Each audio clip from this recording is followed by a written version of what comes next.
right. Hello, Tru Heel Heat. I'm the AEW World Champion MJF. Just in case you're deaf, dumb, blind, stupid, or since you listen to this podcast poor, you're listening to Tru Heel Heat, and I apologize for that.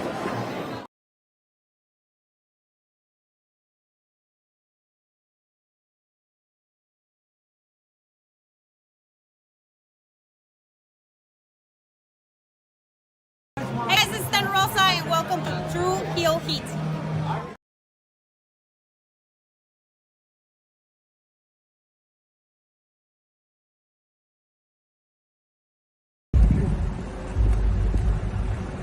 Yo, what up? You know what it is. It's your boy AJ Francis reporting to you live from New York City, the birthplace of hip-hop. And I'm telling you that I'm only tuned in with Tru Heel Heat Wrestling.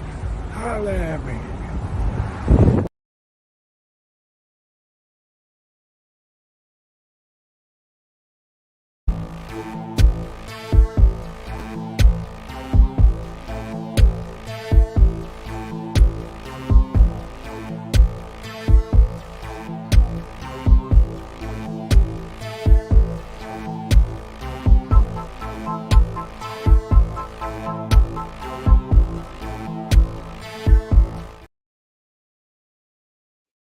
Yes, this is Triple H, and I want to take one final question. I got about 5 minutes before the Kentucky Derby, so I'll take this question over here. Mm-hmm. Mm-hmm. Okay. Drew Gulak. Oh. Maybe you need more reputable sources. Even though I'm standing I'm standing in front of a whole bunch of media people. Fuck y'all niggas. WWE is on top. Y'all can suck my dick. But Drew Gulak, you stupid idiots, was not released. His contract just expired. So you can go ahead and suck my dick. Peace out. WWE Backlash is on top. Oh yeah, by the way. Hey Sean Rossap, I'm so sorry about what I just did. I don't want you guys to badmouth me. I don't want you to expose that I'm a part of this lawsuit and all this other stuff.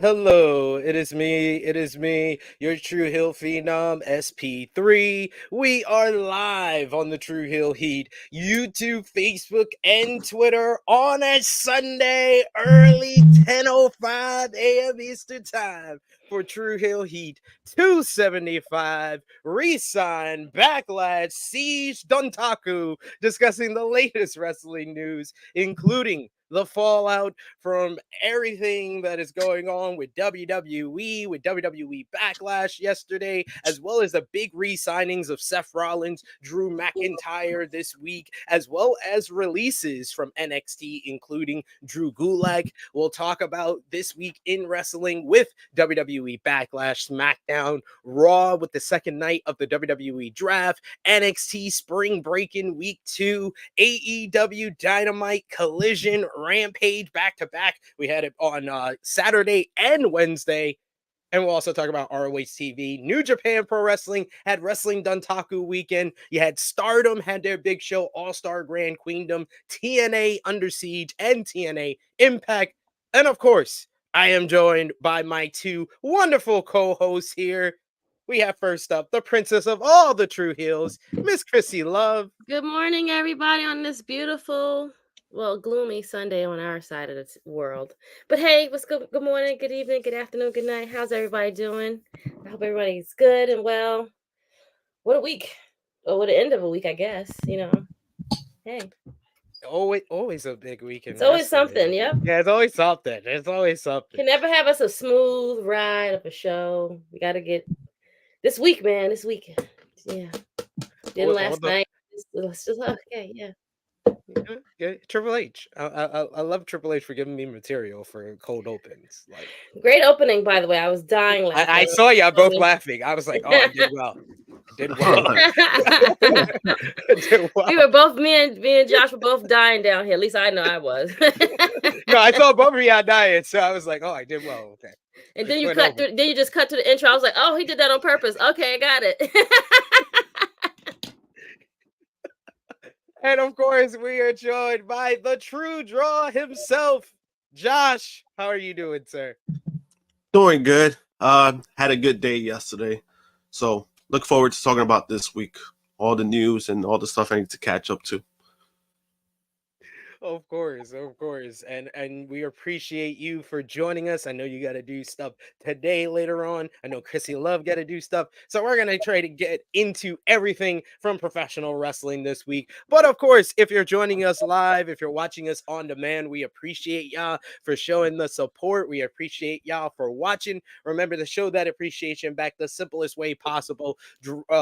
Drop the thumbs up on this video. Share this video with all your wrestling fans, friends, and family on all your favorite social media platforms. If you're new to the Tru Heel Heat YouTube channel, hit the subscribe button, hit the bell to stay notified for all the great content here. And of course, sound off in the live chat. We love to interact with all of you. That's what the Tru Heel Heat YouTube channel is really all about. So we'll try to highlight as many of your comments as possible. But of course, if you're feeling generous and you want to give back to what you do here, you want to show the best way to show your support, that is with a super chat donation. Every dollar amount matters. We will highlight it on screen. We will give you our thoughts or answer any questions.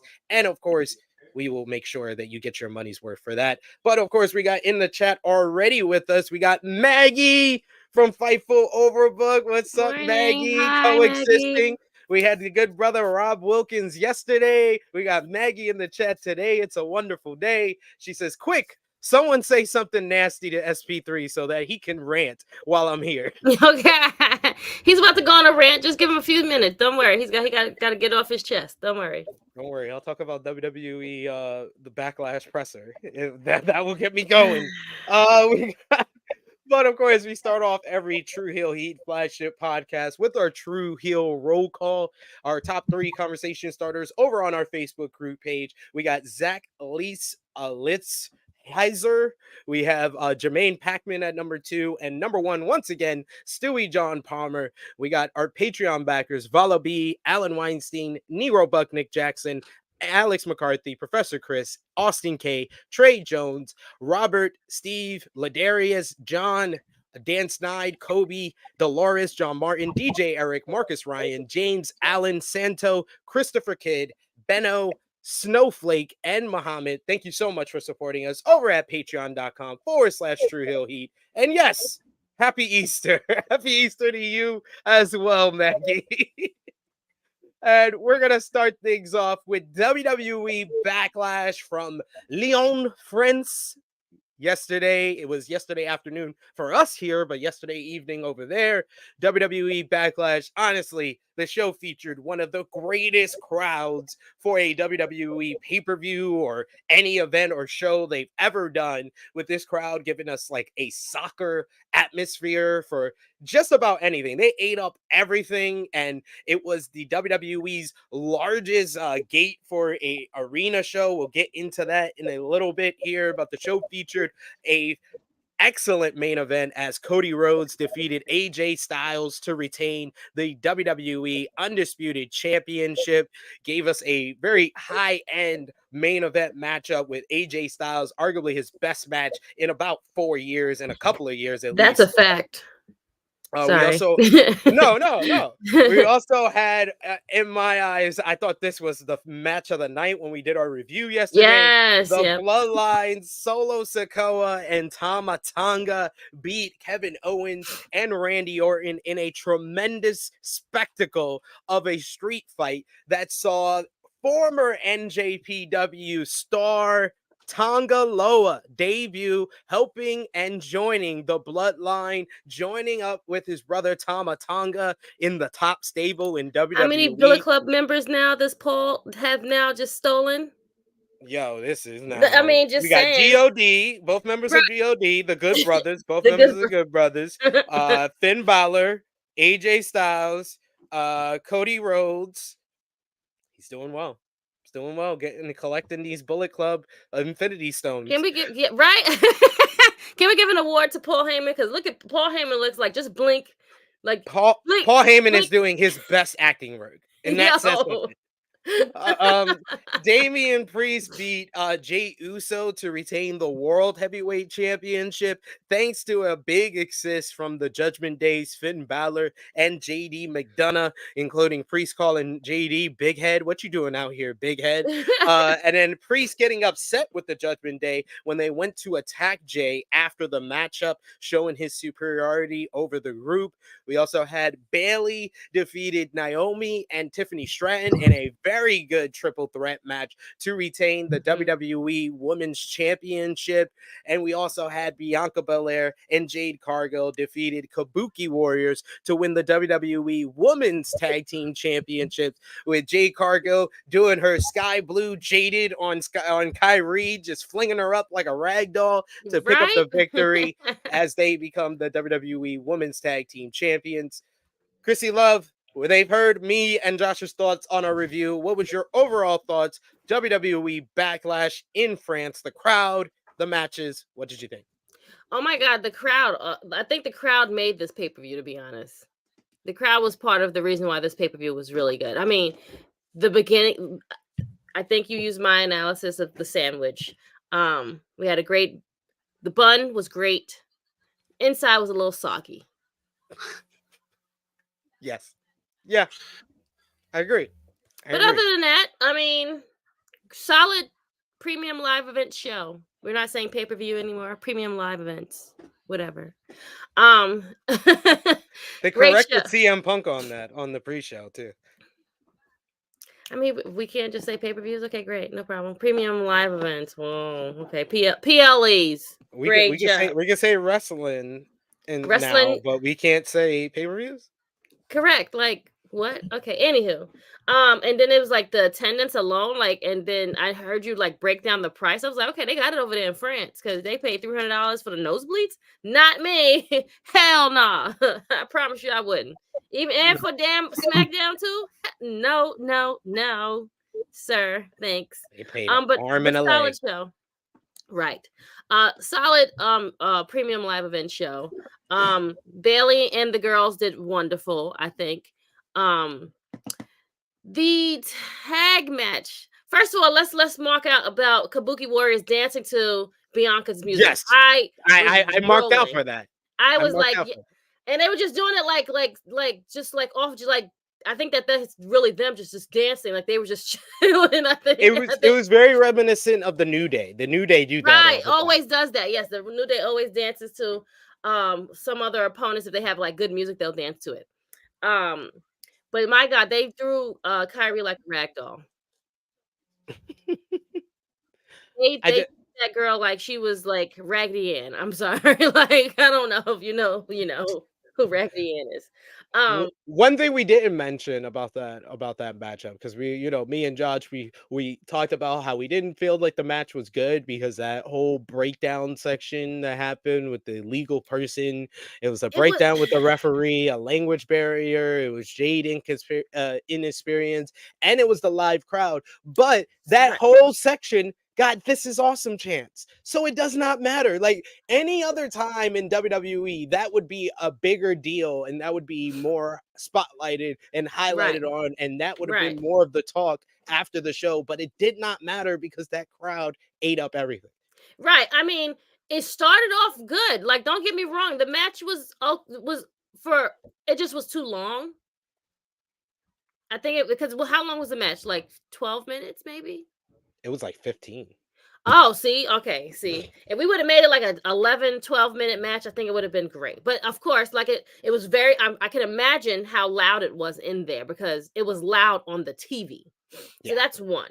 So they probably couldn't really hear each other as they trying to do everything.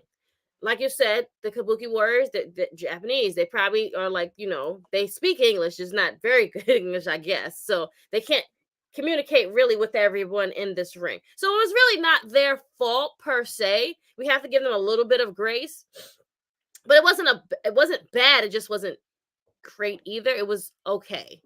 It just went on a little bit too long, and it was a lot of like botchy spots. Even the Bailey and Naomi spots were they had botchiness too, but their match was better. Yeah, because they had more of their botches early on. One of their Right. clunkiness, and then they got it together, and it had it really strong close to the matchup. Like Right. I've been hearing people say that was their match of the night, and I can't really argue with you if you were Right. into that, because that was one of the better matches. Like I would say Correct. right behind the main event and the opener for me, that was the I best match. think correct. I totally agree with you. The Priest match and Jay, we could have did that on Monday Night Raw. I mean, it wasn't like, besides like him like coming out and like the sea of people yeeting, I think it was even different than at WrestleMania itself. So, yeah. But I mean, it was definitely a memorable entrance for Jay, and the Right. crowd was into everything. Oh, the crowd. It was an okay match that the crowd treated like it was Hogan versus Rock. And that's and exactly. So, I mean, good points of that all. Like, the show wasn't bad. I enjoyed the show. Like, I again, for 5 matches, not a bad show. Still like 3 hours long, but like still good. Not bad.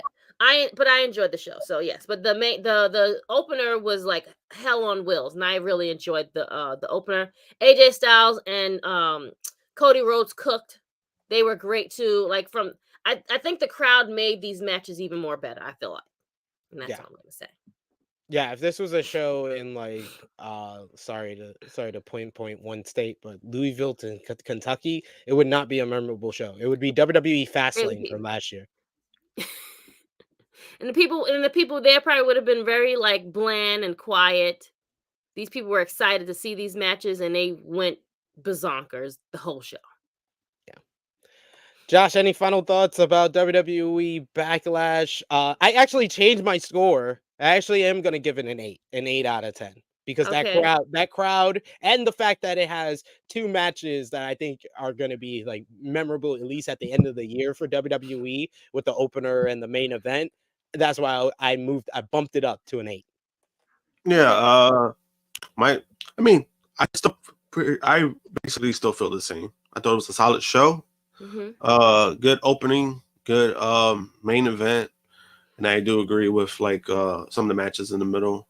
The triple threat match wasn't bad, but I was like, if it wasn't in front of a different crowd, then you would see it was a kind of a different match. The Jade and Priest match was a Raw match, and this is what we said yesterday too. It was like, yeah, and we gave our criticisms to Jay as well. Mm-hmm. And then the tag match. I've been told you about this yeet shit. Y'all didn't want to believe me. You did. No. You did that. You said that you weren't feeling the yeet, and and that's why I've changed my whole perspective of yeet is over, the entrance is over, and then the bell rings in most places. Like, he's not the same Jay that was in the pandemic, if that makes sense. No, it's true. But that's the thing too. I've been saying that about Jay myself. Like, I've been saying, I'm like, yeah, he's just not, like I was, and this is something I've been saying for a while myself with Jay. I was like, he has a lot of hype because he's likable. He has charisma, and after that, it's like, I have not seen anything that's elevating from his ring work. Like, we got to see that like in the beginning, like when he started having the singles run, and we kind of saw it. But then now it's kind of like, we're how many years after that? We're 3-4 years after that. And we've been kind of seeing the same thing from his ring work, that is like, I'm not seeing nothing special at this point. That's what it is. Like, he's a likable guy, but I'm not seeing nothing that's too crazy. And I still feel you haven't seen any changes. Yeah, like, I still feel that way. In regards to the tag match, I mean, like I said yesterday, I was like, it was not good. And I get that people are more excited about like the win, like, Bianca, Jade getting the titles, which is understandable. I was like, but to me, does it really do anything for me personally? Not really, because I've never really cared about the women's tag titles. So I'm not going to pretend to start caring now about it. I told my husband, this is as long as I've ever seen Jade wrestle. Yeah, and you can still see. I mean, I've been saying that for a while for Jade. I mean, I haven't been. I mean, that springboard was great. That's No, pretty No, yeah, it good. was no, great. the ending was great, even though like the wrong person got pinned, but like still, when she carried Kyrie and tossed her up and then did I was like, oh, okay. Like, did you guys practice Yeah, this? I Or you think just what it is told with Jade, Kyrie yeah, this? I think what it is with Jade is that, again, this is what I've been saying for a while with Jade, is that if you're gonna bring her in, right? If you're gonna bring her into WWE and your presentation was gonna be the same for AEW, I would have been fine with that. I would have been like, hey, I'm cool with that. Like, that's what she's good at. But then when you go in the press conference and you're saying that you want her to be ready, and she didn't have proper training and is no for her own, but then yeah, she goes out there and I've been saying the same thing. I'm like, how can I, me personally, how can I be impressed? And She's throwing. I'll give her credit. She's throwing in new moves each Right, time right. out. I Like think the I was just springboard was showboating for new. it. Yeah. Yeah, Springboard was new, and you could appreciate that. Like, you could see like the effort.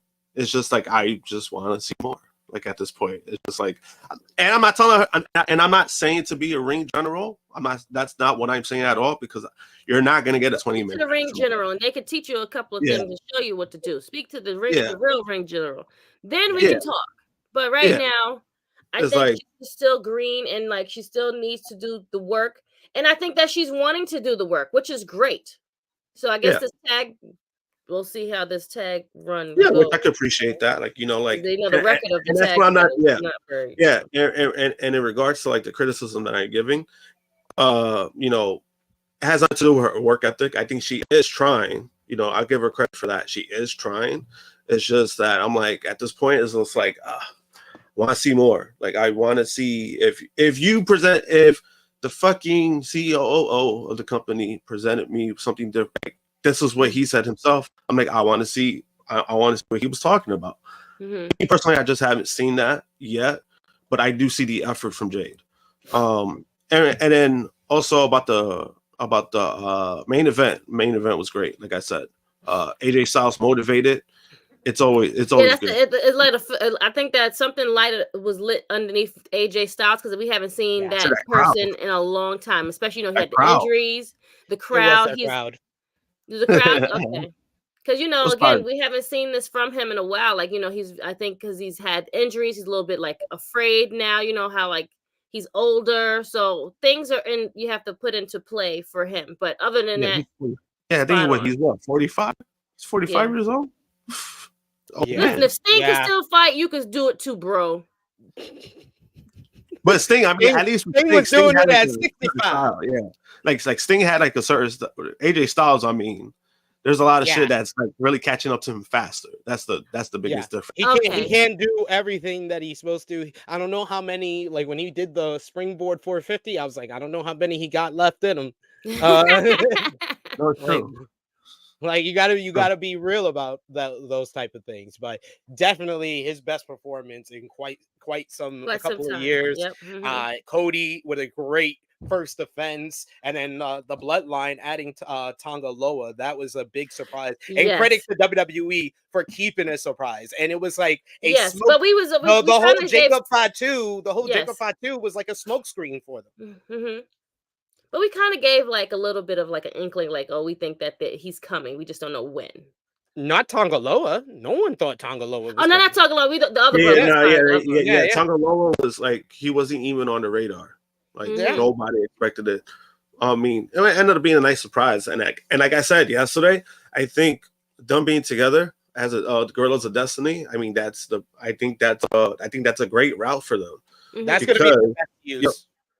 Yeah, because I mean, like I said before, like I was like, he needed it more than any Tonga Loa needed it more than Tonga did, because we know about the mistakes he does in the ring.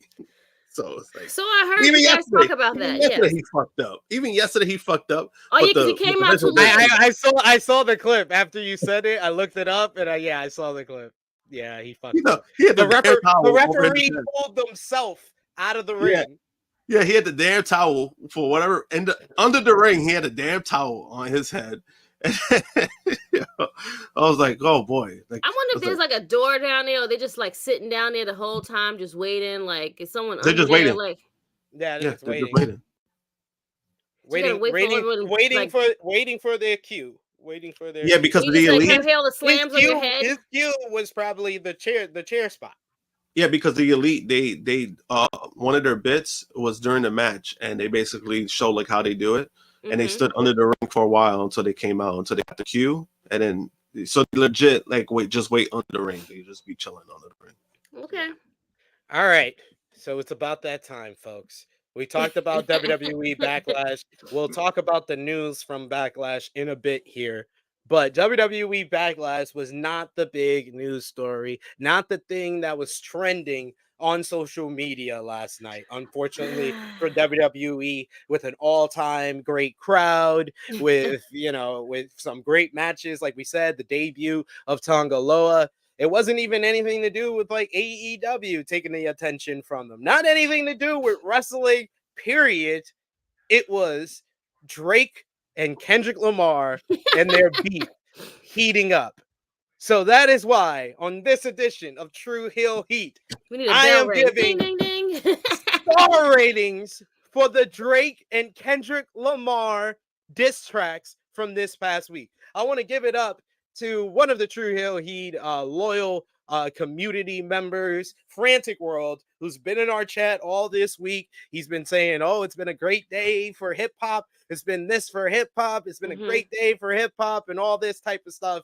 And I will give him credit. He said it for a while, said it was a great day, great day. It was a great week for hip hop because I finally went back into the rabbit hole that is hip hop, and I listened to all these tracks. I listened to like that. I didn't listen to all the subliminals these two men have put on one another, but basically this whole beef, to give people a refresher course if they don't know and they're wondering why everybody's talking about it.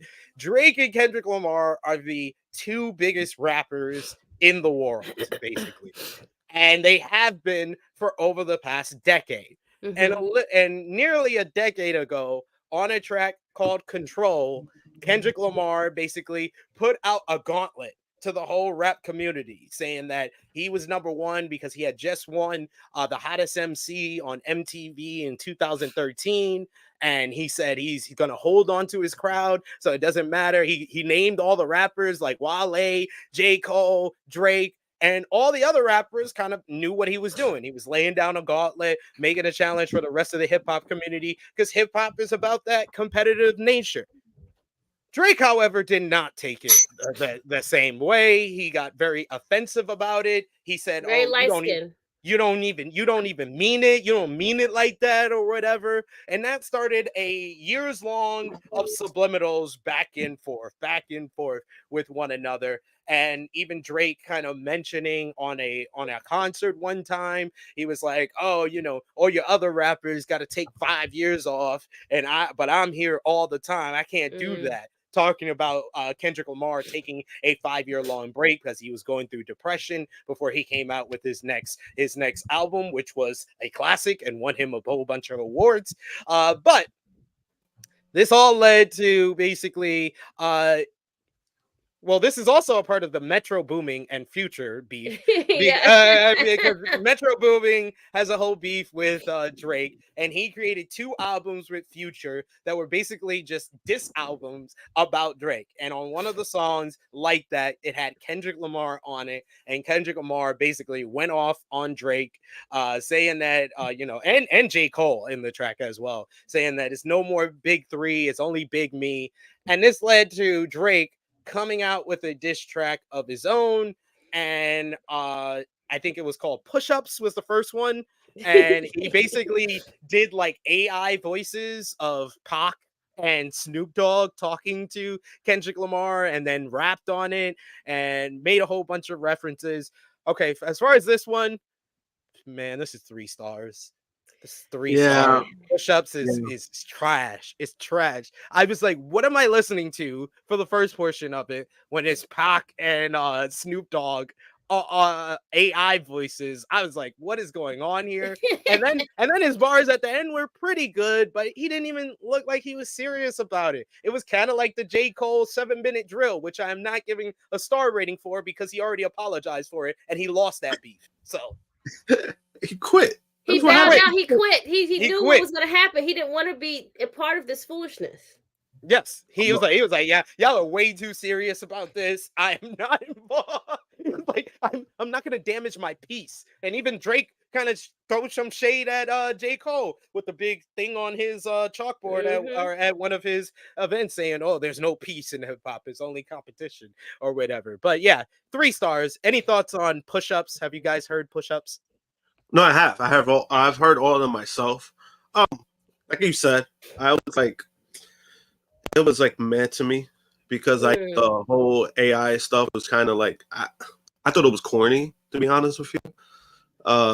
Just it didn't do nothing for me. I know like a lot of Drake fans were loving it because they're like, oh, this is him trolling, this is him doing this is him doing that, and I'm just like, but I'm like, what the fuck? Like this is just fucking AI. Like what the fuck? Like. You're right. You're actually right, Emmanuel. I think TaylorMade is the one with the AI voices. Yeah, that's the one. TaylorMade. Yeah. I'll give that 3 stars. Yeah. I give like that it was just, I don't know. It was just like meh. Like because push-ups is the one he made after TaylorMade because Kendrick didn't put a reply out because he says that in the track. He says he was like, yo, it's been a whole week. This guy ain't coming back at me. It's 20V on these niggas. Yeah. That one is actually good. Push-ups, so TaylorMade 3 stars. Push-ups is better, so 3 3/4. Yeah, that one's a little bit better. It was a little bit better. It's just I don't know when it comes to Drake, because we all know Drake uses ghostwriters. We all know he does this stuff. So it's kind of like it's one of those things where it's like, for me, like I said before, and when it comes to like battle raps, when it comes to stuff like this tracks and everything, if you're writing your own stuff, to me that elevates it because it's coming from you. If you're just relying on like other people to write it for you and you're just performing it, then it's not from you. That's just how I see it, right? So now, like, and that's how I see it with Drake. Because again, Drake is a great performer. I think he's one of the best performers in the world. Do I think he's a great rap artist? It's debatable. Like he does have hits, he does have great songs, but I mean, he doesn't do what Kendrick does. That's the difference to me, you know. But I mean, yeah, like I would say like push-ups was better than TaylorMade so far. Like. Yeah, push-ups is the one that he comes out with where he's like, drop him, give him 50. Where he's talking about how top his manager, and he makes like references to that. He makes references to Kendrick's girl in this, saying, I don't care what Cole think, that dot shit was weak as fuck. Champagne tripping, he is not fucking easing up. So yeah, I like that one. That one was 3 3/4 stars. But then we have the Kendrick response, Euphoria, which, oh my god, I gave it the same rating I gave AJ Styles versus Cody Rhodes. 4.5 stars. That was a great main event. Great main event matchup. Oh my god, 4.5 stars. I was listening to that just before we went live because that shit is just like a death threat, a love letter, all in one. What did you think about Euphoria, Krssi Love? Have you listened to Euphoria? I have not listened to Euphoria. Wait, was that Kendrick's last one that he released like Friday? No, that was like 3 days. That's Drake's one. No, Kendrick. That's Kendrick's Euphoria. Because after Drake Friday, is the executive producer. Yeah, Euphoria was. I think it was either Tuesday or Wednesday. Okay, yeah. See, I lost track. Like the last track I heard was like the one that was released like Friday night, and then Kendrick came like that's in the middle of the. Yeah, then he came in the middle of the night and then or early the next morning and released something like that. So that's why I like checked out. I was like, okay, this is what, you know, the Homer Simpson where you like moved in the back of the weeds. I was like, yeah, this is when I exit left because I'm like, this is just too much. I can't keep up. I got other shit to do. You got to check out. You got to check out. But I'm loving your comments and your reviews on it, everything. No, Euphoria. Oh my god, that. Not only that, but like the beat, like it slaps. Like especially when he hits the second gear. Because everyone was like, oh, because everybody thought, because you know what happened? So when he starts off the song, it's very soft tone. Like the beat itself is a very soft tone. So everyone thought he was going that route. But then all of a sudden, when the fucking switch up happens, that's when you know it's like, oh damn, He went ham. He went ham when the beat actually drops because he's just hitting them with the monotone, with he's spiraling. He's a master manipulator. Like he's just hitting him with the he's little changing his twain voices. on it. Yeah, his twain. And then that I did hear. Then when the beat actually drops, he goes shoo shoo shoo. Then he goes beep beep beep beep, and then he just starts hitting it with the lyrics. Oh my god! I was like, yeah, I wouldn't have even responded after that. One of my favorite parts of the song.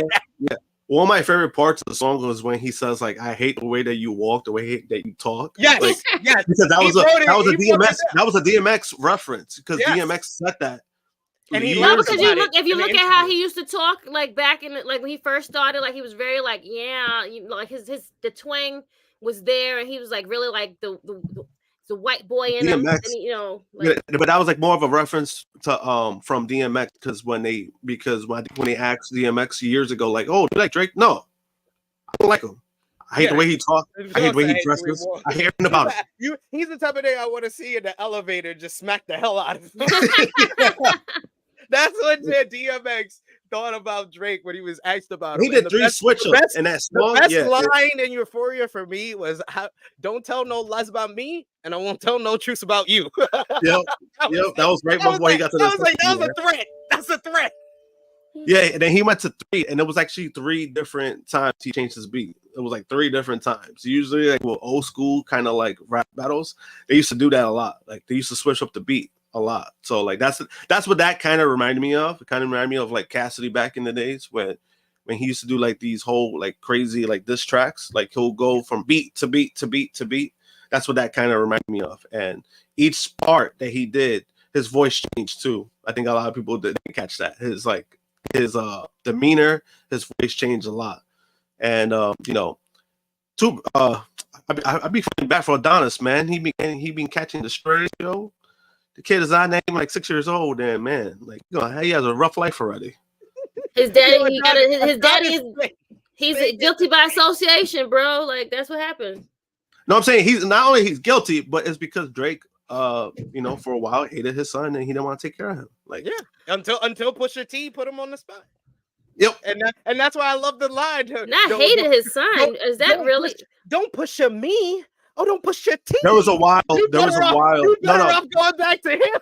Yeah, so there was a while where Drake actually like wasn't seeing his like legit like was not taking care of his son. He was not seeing his son because what I know too is that Drake's baby's mother, she used to work at a strip club in Queens. Like I know that strip club, and he still goes there. By the way, like he still goes there, to this day, and that's basically where he met like his mom from. Like he met his mom from that.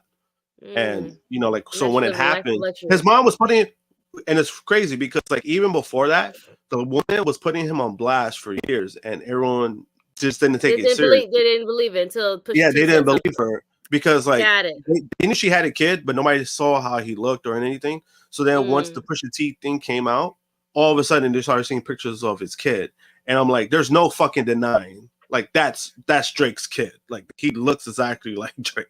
Absolutely, he does. He definitely does. So yeah, once again, Adonis getting the strays, bringing up the Pusha T line, and I love him when he compliments Drake. He was like, "Back to back, I like that song." That was the best. I just love Kendrick on this song. Like 4.5 stars, easy knockout blow. Drake lost this round.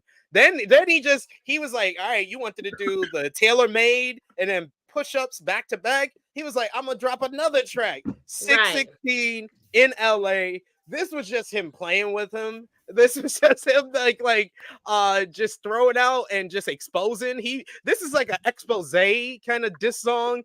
I give it 4 stars. 4 stars. Not as good as Euphoria, but 4 stars.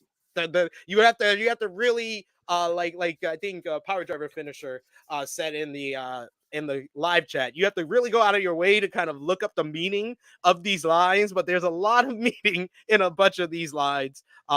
Josh, did you have any thoughts on 616 in LA? No, I thought it was pretty good. I thought that was his best one, to be honest with you. And then this dude, what's the guy's name? I know he does like stuff with hip hop.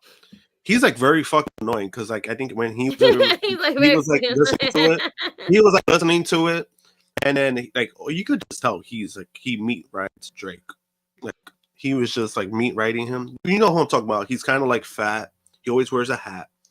I don't know. I forgot his name. Black guy? Yes. Oh, so the one, do you remember Academic? the incident? Yes, him. DJ Like, Academic. Yeah, like yo, like every time he like yo, he was. It's gotten to a point that nobody takes him serious when he talk. Like nobody takes him serious when he's like giving these reviews because we all know who he's gonna align with. Like we all know what he's gonna do. So like, when he's been doing it, he's been doing it. I know Jonathan's been saying it too. Like they've been taking like the clips. And he's been showing like he's just like, oh, you could tell when somebody's lying. So he's like, the dude is like making like these faces, like he's like trying to act like he's shocked and shit.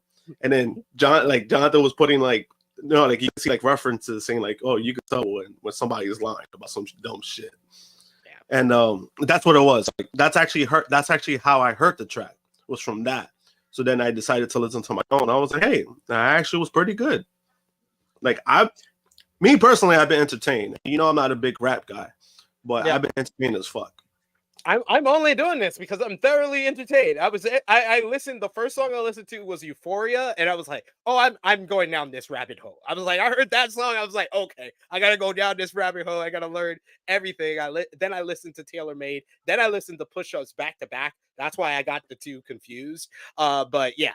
That's how it happened, and then I did it in order basically after that. So then after 616 in LA, we finally got the Drake response. I haven't even watched the video yet. I'm tempted to play the video for everybody and watch it together without the sound because I think that will avoid us from getting copyright strike. But Family Matters I did listen to though. That was a great response. That's 4.5 stars. That was a great response. I was like, Drake. That showed effort. That showed effort and time. I didn't even know he had a music video as well. So it even showed even more time he put into this. But I mean, we'll get into, he didn't even have time to kind of do a victory lap and shit. But Josh, what did you think about Family Matters? Yeah. Once I heard 616, I was like, hey, that's a really good response. Family Matters was better. I really, really enjoyed it. You know, yeah, it was, like I said, it was a good response. Drake fans were taking the victory lap, and then it just didn't go that way, unfortunately.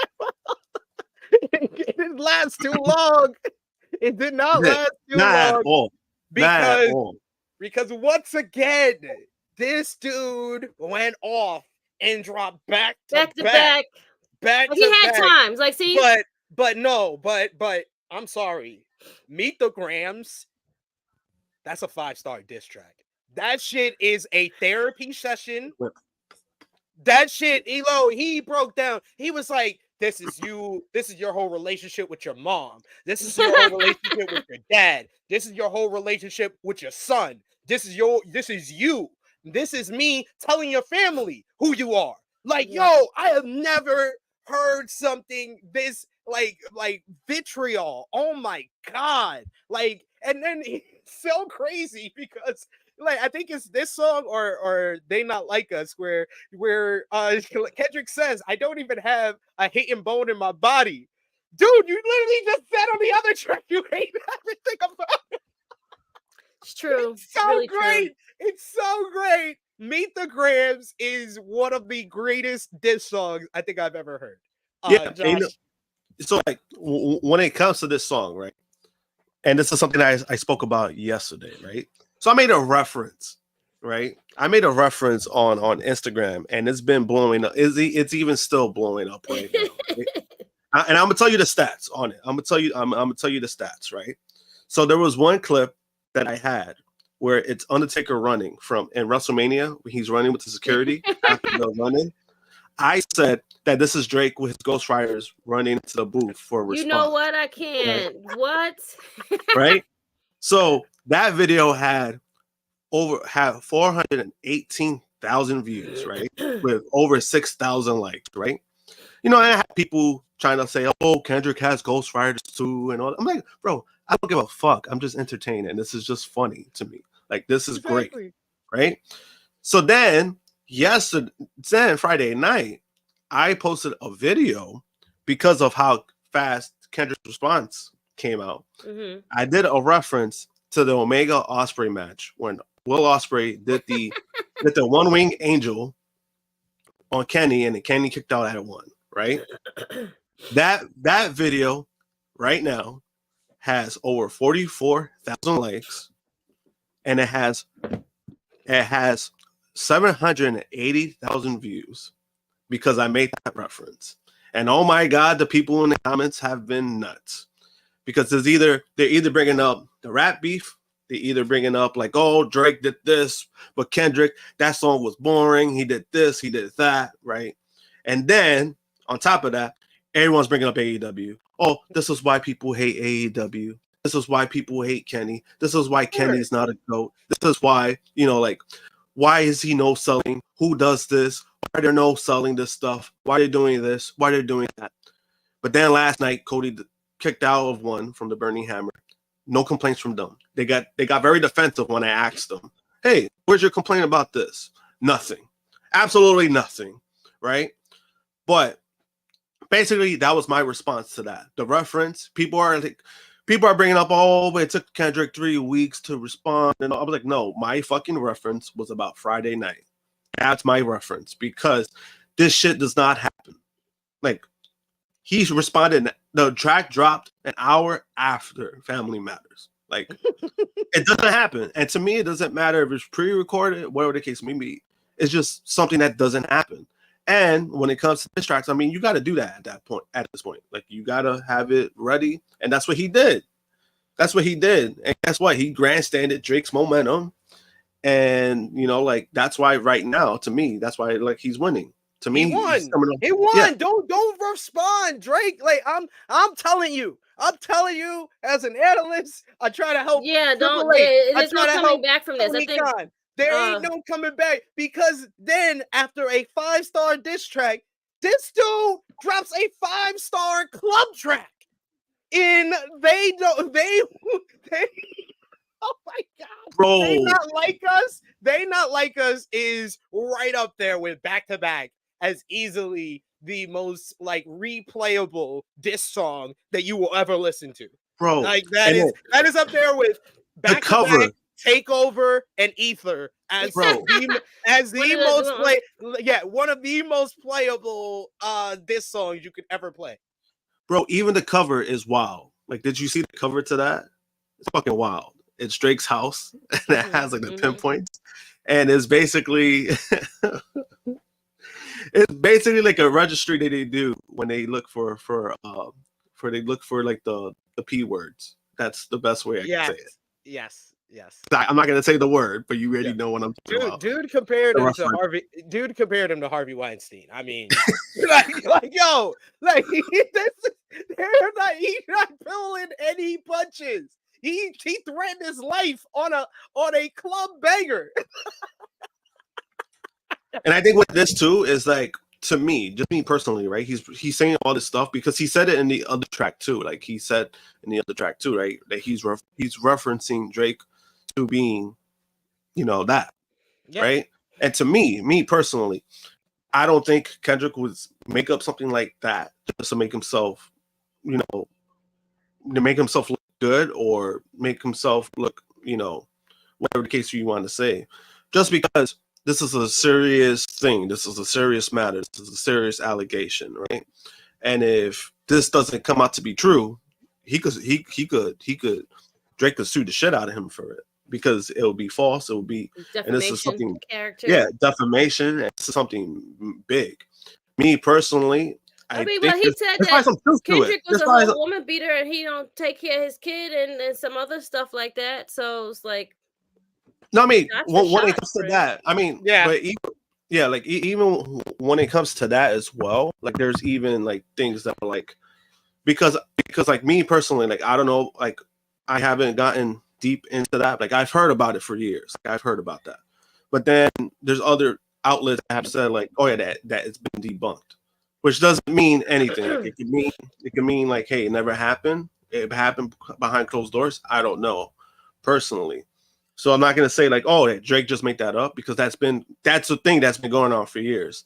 Just like the whole thing that Kendrick brought up. There are things that I've heard about, and then once Kendrick brought that up, I'm like, oh shit, there might be some truth to this, because the last time he got exposed for keeping a secret child, he got exposed for it. He had no choice but to say, yeah, I have a son. So I mean, it's pretty messy. Once he did that, I was like, oh man, what can you say? What can Drake say that's gonna like? He can't win. He can't win. He can't win. He's only gonna win. He's only gonna win amongst his fans. Because again, no matter what he does, because he's gonna make money. He's gonna make money. So that's your. I said it to our producer before the show started. The best wrestling comparison to the whole Drake and Kendrick beef is take away their outside of the ring, what their outside of the ring activities are. But it's the comparison of Hulk Hogan to Ric Flair in wrestling. It's Hulk Hogan fans back in the 80s used to always say, well, Hulk Hogan is more known. Hulk Hogan makes more money. That's why he's number one. And Ric Flair says, fans used to say, well, he makes money as well, but he's also putting on classic matches and wrestling for 60 minutes. Like Drake, he's a hit maker. He's made more hits than anyone in the past decade, more hits than anyone probably in the past 2 decades by the time we get into the end of the 2020s. So like he will be forever. He will be forever known. Yeah, features, everything he's done. Like he is an iconic artist. But Kendrick Lamar is just different. He's a lyricist. He is about that life, and he is the best rapper right now. Like you're a great artist. You can say you're the best artist, but you can't say you're the best rapper. Yeah, and then also Kendrick, I think from what I know too, he's actually won an award for like a writing. He's won like a writing award. Like that's how good he is. And I think a lot of people, you know, they want to use the whole thing. Oh, he uses ghostwriters. So I'm like, no, like he writes his own shit. Like, and he's proven that time to time that he writes his stuff, and he has awards to prove that. He's won awards alone just for writing. So this is, like I said before, man, I'm like, Drake, again, he's a great performer, but I'm like, do you really want to go toe to toe with a guy who could outright you? Like he could do shit like this is what he does. And I'm like, you don't know what you're getting yourself into. I mean, he does because he's done it several times already. But it's like all that money, like you said, you know, all that money and fame don't mean shit. Like it don't mean shit. You care about that shit way more than he do. He is on some Cat Williams shit, and you Steve Harvey. Yep, that's it. That is correct. You're right. Yep, that's it. Belle, thank you so much for your super chat donation as we try to segue back into professional wrestling. She says, I feel with the interviews of Jacob Fatu being Roman's biggest fan, sometimes it just makes more sense with him being Team Roman than Team Rock. No, I don't think a lot of people know about those interviews, Belle. I think there's more people that don't know about those interviews than do know about those interviews where you can put him with Team Rock, Team Roman. It doesn't matter. Whatever fits the story. Yeah, I think, you know, yesterday too, I kind of alluded to that. I was just like, I was like, honestly, with Jacob, I was like, it could go either way. I was like, it could really go either way. And I think it just depends on the layout of who they have available within the next several months. That's just where it's going to come down to, because like we said yesterday, Hikaleo's contract is coming up, and he's, to me, that's you know, he's got the look, the size to be in WWE immediately. So. And it was close to happening last year, but then, you know, the whole hiring freeze happened, and that's the only thing that prevented Hikaleo jumping ship. So now his brothers are there. He's going to end up going. I think that's like, to me, it's a guaranteed thing that's going to happen. Seems like a foregone conclusion. Yeah. So like, I think it's going to depend on who they have available and what the layout is. I do like the fact that Rob was bringing up the fact that, you know, hey, you got to bring in Sammy. You got to bring the band back together. I do like that aspect. And then Worked Wrestling must have saw our review because they put it up on their Twitter. Their Twitter that has been like debunked. They haven't put out any news in months. And then Work Wrestling was like, oh yeah, one of the ideas being talked about is Sammy joining up with Roman and the Usos against this new bloodline. Did I they was like, give you watching credit? our show. I'm about to say, they gotta give us credit. Don't do that shit, because you've been saying that for at least a couple of 3 weeks now. Stop it. I Yeah, hate we've been people saying, be stealing our you know what's shit. crazy though? You know what's crazy though? Like, so like yesterday, right? When WWE got announced for Vegas, right, for WrestleMania, right? I Which was is our saying this, first news option right here. During Saturday's Kentucky Derby coverage, WWE announced that next year's WrestleMania will be held in Las Vegas. The event will be another 2-night event, but it will not be the beginning of April. It will be April 19th and the 20th, Easter weekend at Alliance that's Stadium. Easter weekend. Oh, That is also 420 weekend, so people gonna be high as fuck. You gonna definitely got to get Snoop Dogg for this WrestleMania. Josh, you were saying. oh no, like, so when I was saying to this, I mean, I was saying it for a while. I was like, yo, it's gonna be in Vegas. Even before the whole Undertaker thing, and then Kel tried to discredit me, saying like, "Oh, you only saying that because Undertaker." I'm like, "No, get the fuck out of here." I was saying this for a while. Why?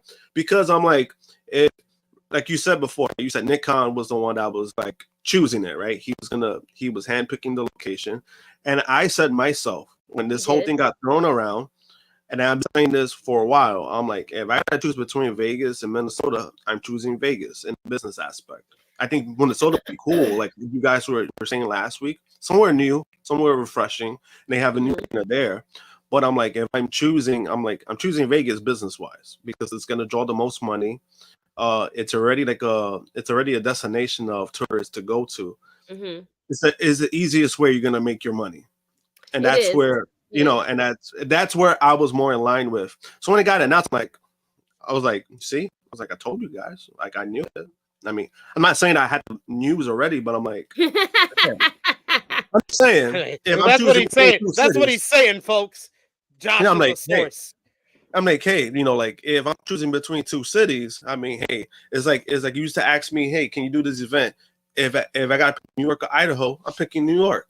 So I mean, like, hey, I'm just saying, right? Like, fair enough. It is fair. We got Chase in the chat joining us. Thanks for joining us, Chase. He says, I better see y'all in Vegas. He says, I feel they audible to Vegas after that press conference they did.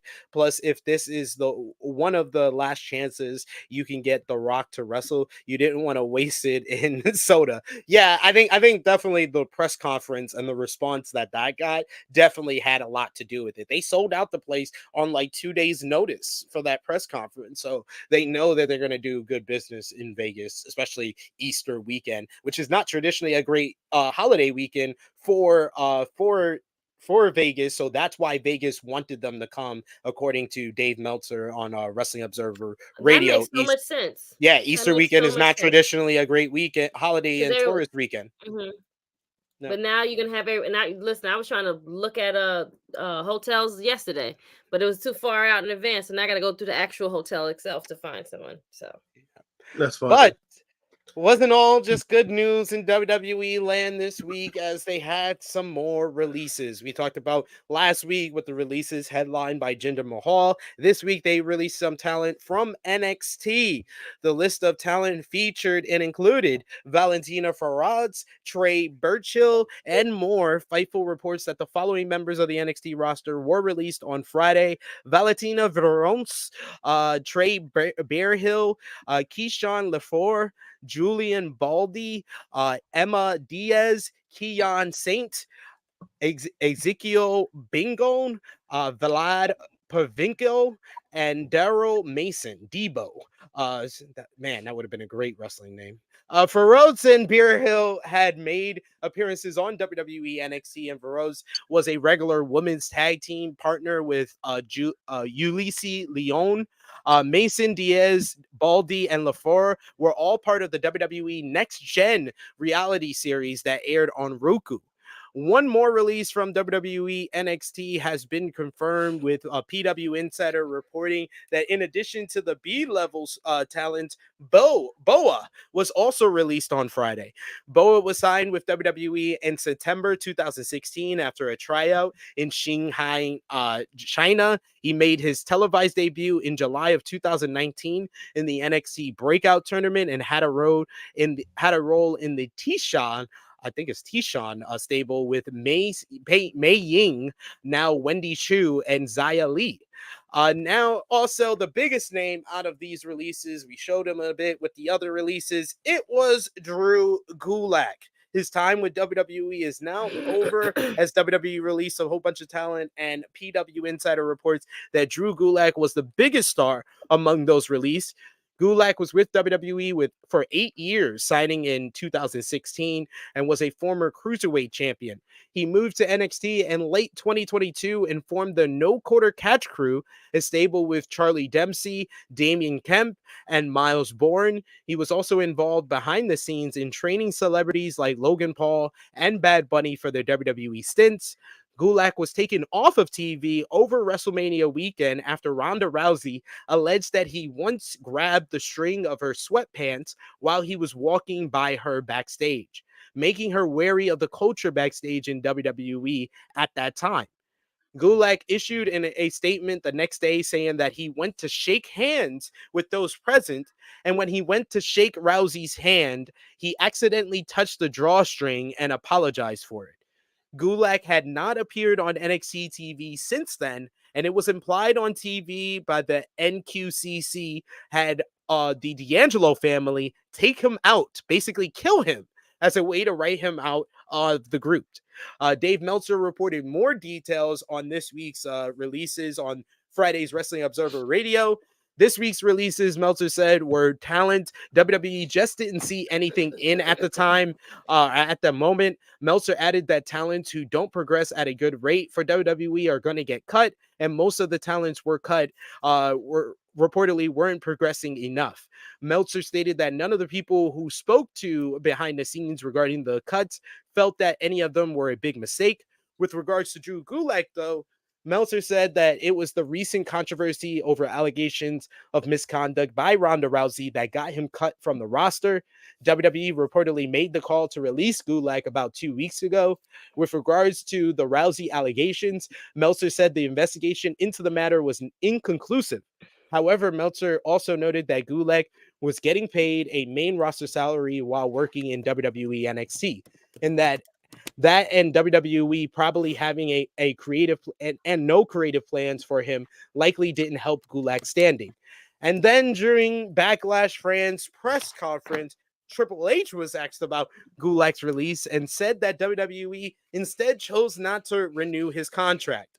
But of course, in asking the question, the reporter, shout out to Lucas from 10 Count Media, he asks, basically referencing the reports, like I stated before, from Fightful and PW Insider in asking this question and asking if the reports were true. Triple H answered, first of all, if you're going to cite news sources, pick good ones. That's where I would start. Credible. Shocking. Really, Yes. maybe. We release talent all the time. NFL releases 400 or 500 people a year, players a year. We release talent all the time. It's part of what we do. You can't just hire people and bring them in, keep hiring more people and just keep bringing them in. So an unfortunate part of the job is talent gets released. Can I say that he was released? He was not released. His contract was just not renewed. Same fucking difference. I was gonna go to the restroom, but I was like, we gotta wait for this one. Sorry. Jesus Christ. Yeah, that was a bunch of I saw it. I was like, that's you were doing very well during this press conference, and then this happened. Like sometimes you just say, just why you just can't say, you know what, I can't speak on it or no comment right now. Like you really have to like show like your gimmick of who you were. I guess you don't want to. You it's never going to come off. You're Paul right now. You're not Triple H. You're going to always be Triple H, but you're Paul Levesque right now. You're the COO. So now you have to give COO answers. Nick Khan's not there. And, you know, I'm sure you knew that you had to be releasing him, even if he is on the NXT brand. You know who has to get, you see the budget, you see who we have to make cuts for. You see, all of that gets seen by all of the people that's on the top. All you had to say was, you know what? Instead of like downplaying the source of where it came from, at this time, I mean, I know we're not renewing his contract, so that's all I can at liberty to say. And honestly, the reaction, you know, afterwards, you had people from Fightful understandably upset. People from Of PW, course. people from PW Insider kind of, I guess, kind of took it on the shin because Triple H and WWE apparently called up Fightful and PW Insider to apologize for what Triple H said. So, my nigga, you pulled the J. Cole. You pulled the J. Cole. Like, stand 10 tones down. Like, Right. like I told you said it with your Jimmy, chest. You I said that told shit. Jimmy McIntyre about this shit, and he was like, "I'm so disappointed in Triple H." He's like, I told him the initial comment he said, and Jimmy was like, "Well, I mean, it doesn't make sense," but he was like, "Fuck him anyway, fuck him," talking about the news sites. But I was like, but then Triple H apologized to SRS and PW Insight. He was like, "Oh my god." He was like, I've never been so disappointed in him.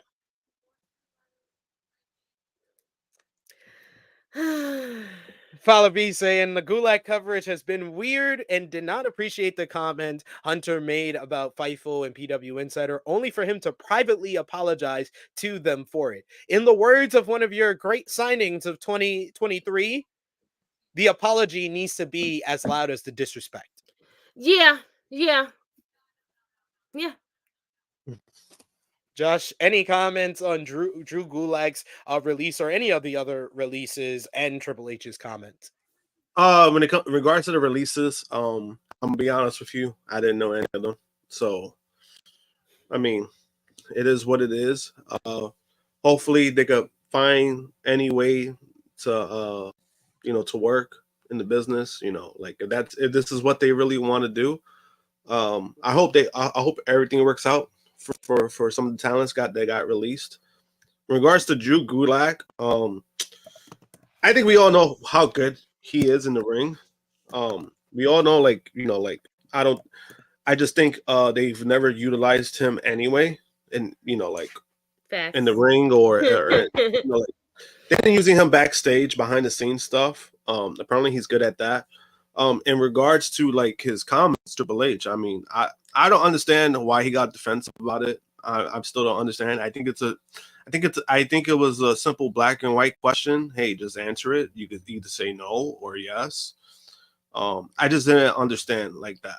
But again, a lot of WWE fans, they're gonna take it as a own. Like, oh, he owned Fightful, he owned PW. So now every opportunity they're probably gonna get, they're probably gonna shit on SRS, bring that up. And like I said yesterday, I don't think it's fair to the people who work at Fightful. I don't think it's fair to the people who work at PW Insider, because again, these are two of the best like news sources when it comes to wrestling. Regardless of what people want to say, regardless of fans don't want to hear spoilers or dirt sheets, whatever the case may be. A lot of these people have jobs, and there's people who are very good at their jobs, even if it's commentary on YouTube, anything to that extent.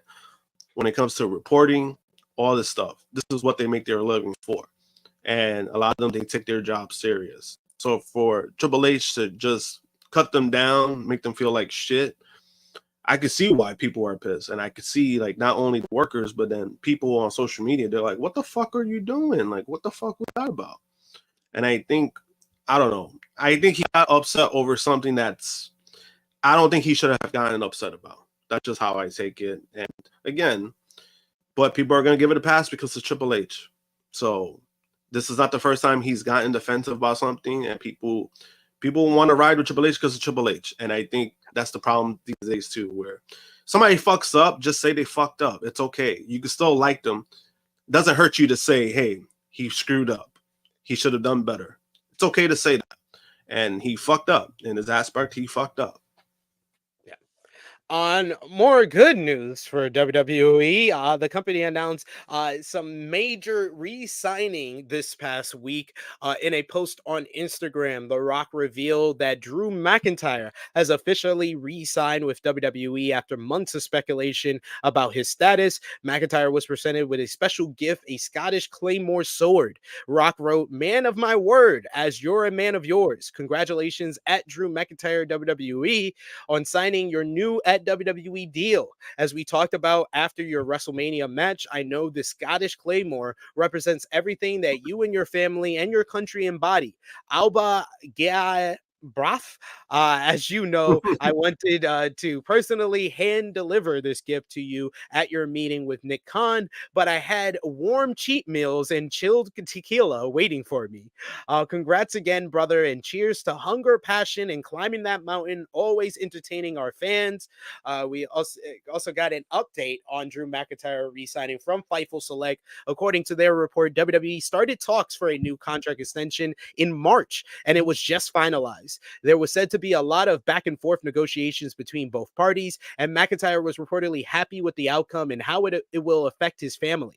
According to the report, McIntyre signed a multi-year big money contract, as many new contracts signed by veteran superstars will be. More contract deals like this are reportedly expected to be finished or announced very soon. McIntyre's previous contract would have reportedly expired within the month, with WWE heading to McIntyre's native Scotland for this year's Clash at the Castle. This is good news that WWE managed to secure McIntyre to a new long-term deal, especially since McIntyre has been featured in marketing materials for the upcoming premium live event. This also means McIntyre will be under contract when CM Punk is ready to return to in-ring action, as they have a major feud that has been building at the moment, really the biggest feud on Monday Night Raw. So that means a feud that would not be disrupted by a sudden exit by Drew McIntyre. But unfortunately, we won't get our summer of DM Punk. I wish they would have kept this quiet. I wish Rock wouldn't have gone rogue and let it be known. They could have just kept it quiet, and we could have done Summer of Punk, but with McIntyre. Yeah, that would have been great. But you know what it is. They want to get the attention. They want to get clicks these days. So I think a lot of those interactions, I think those days are gone when it comes to that. But it's a good move for Drew. He got his contract. He waited it out. He built himself up. He took this heel gimmick, and he won. He ended up winning at the end. He got his contract. He got his money. So I ain't mad at it. He treated the past year like a contract year, and he put on some of the best work of his career, and he earned this contract. So congratulations to Drew on the new deal.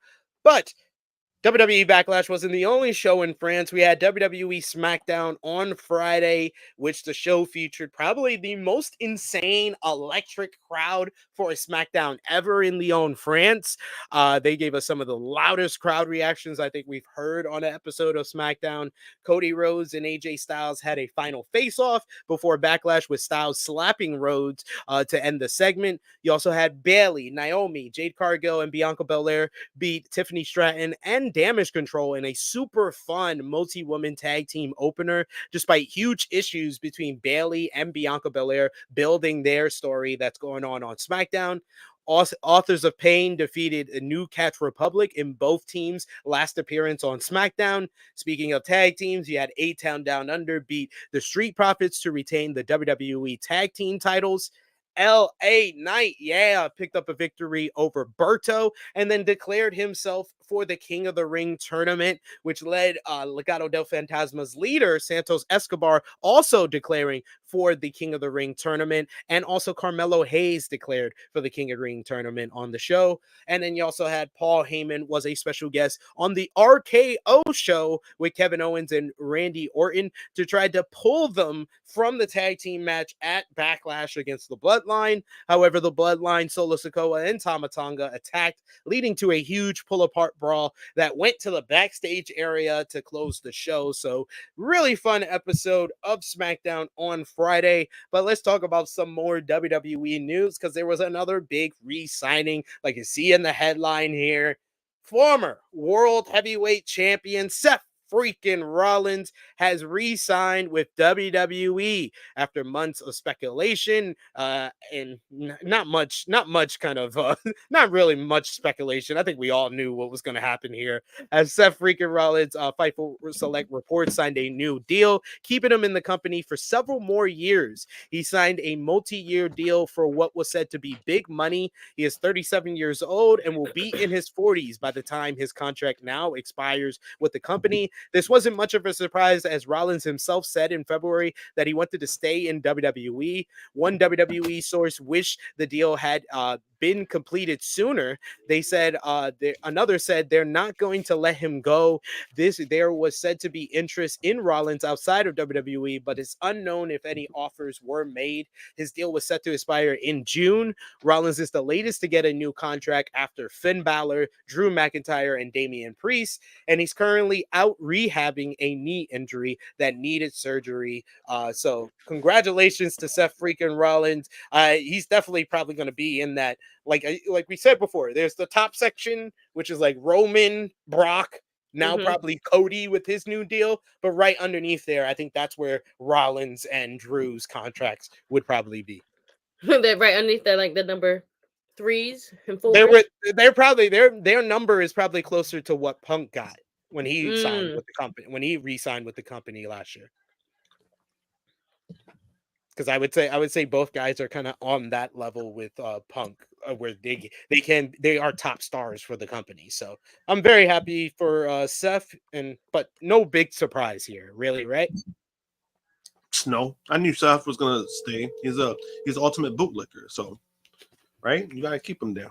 So might as well. I was gonna say flag bearer, but bootlegger, I mean, not too far off. But WWE also had another person re-sign, but a returning star re-signing with the company. Eric Rowan was confirmed as re-signing with the company, according to a new report by PW Insider and confirmed by Fightful. The former Wyatt family member has signed a deal with the company. There's no word yet as when he will make his official re-debut. Rowan officially signed with WWE back in 2011 and made his on-screen WWE debut in NXT as part of the Wyatt family in 2012. He teamed with the late Luke Harper for much of his time in the company, including a post-Wyatt family run as the Bludgeon Brothers. He was released from his contract in April of 2020 as part of the first pandemic-related budget cuts, and since then has worked under the name Eric Redbeard on the independent scene and had appearances in AEW. But he is apparently supposed to be part of this new Wyatt family or new Wyatt 6 faction that has been getting teases with glitches and QR codes on WWE television. Another QR code was displayed during WWE Backlash fans, and it led to a message that gave you a phone call and a voice message that said, "You think you're so close to finding him, but do you even know what you're looking for? He's not what you think. He's just wants to help. That's all he's ever wanted. He opens his arms and makes you feel like you're wanted. He doesn't change you. He reminds you. He wants to know why did you forget them. Why he says he opened the door and the time of secrets has come to an end. When you call the number, another message plays and it says, do you know the story of the shepherds and the lost sheep? The shepherd sent 99 others to search for the one sheep that had gone missing. She rejoiced when she found it. But what happened when my precious sheep went missing? None of you cared. There is family that did care. There are friends that did care. You let the darkness take them, left them shackled in hell all alone. When I set them free, they are family now. And we will do anything to protect our family. I can't wait this for is you in the to voice note? Yeah, I can't wait for Jesus. you. I can't wait for you to see what we've become is beautiful. Meanwhile, another QR code was shown on SmackDown that led to a video with a girl in a white dress saying a message that ended with her saying, "We believed," and when the glitch went off, the lettering changed to "We believed." And it basically confirms that this is Bo Dallas being teased to return. And it should be worth noting, PW Insider put out a report earlier today that all of the QR codes on WWE programming of late are leading to a new group that will play off of the Bray Wyatt intellectual property. And the spoiler alert for anyone who doesn't want to get spoiled, you can pause it now and then press Come live back. in about 5 seconds. The group will consist of 5, 4, 3, 2. I love how you count that for everybody. Bo Dallas, Eric Rowan, Dexter Loomis, Nikki Cross, and Joe Gacy. So we talked about last week how Joe Gacy was said to be getting called up to the main roster. That is the role that they want to call him up for. That's a good role for him because he does like all that spooky stuff. So That's perfect. I've been digging it. I was interested. I honestly wanted them to do the reveal yesterday in front of that crowd. They had time to do it. I guess they didn't want to like fly everyone out there for just for that part. But I'm here for it. Maybe they want to do like a different pay-per-view for them to all show up and not just have them like fly all the way over there. I guess they, or they might just do it on TV. Could do that too. Probably on TV, most likely.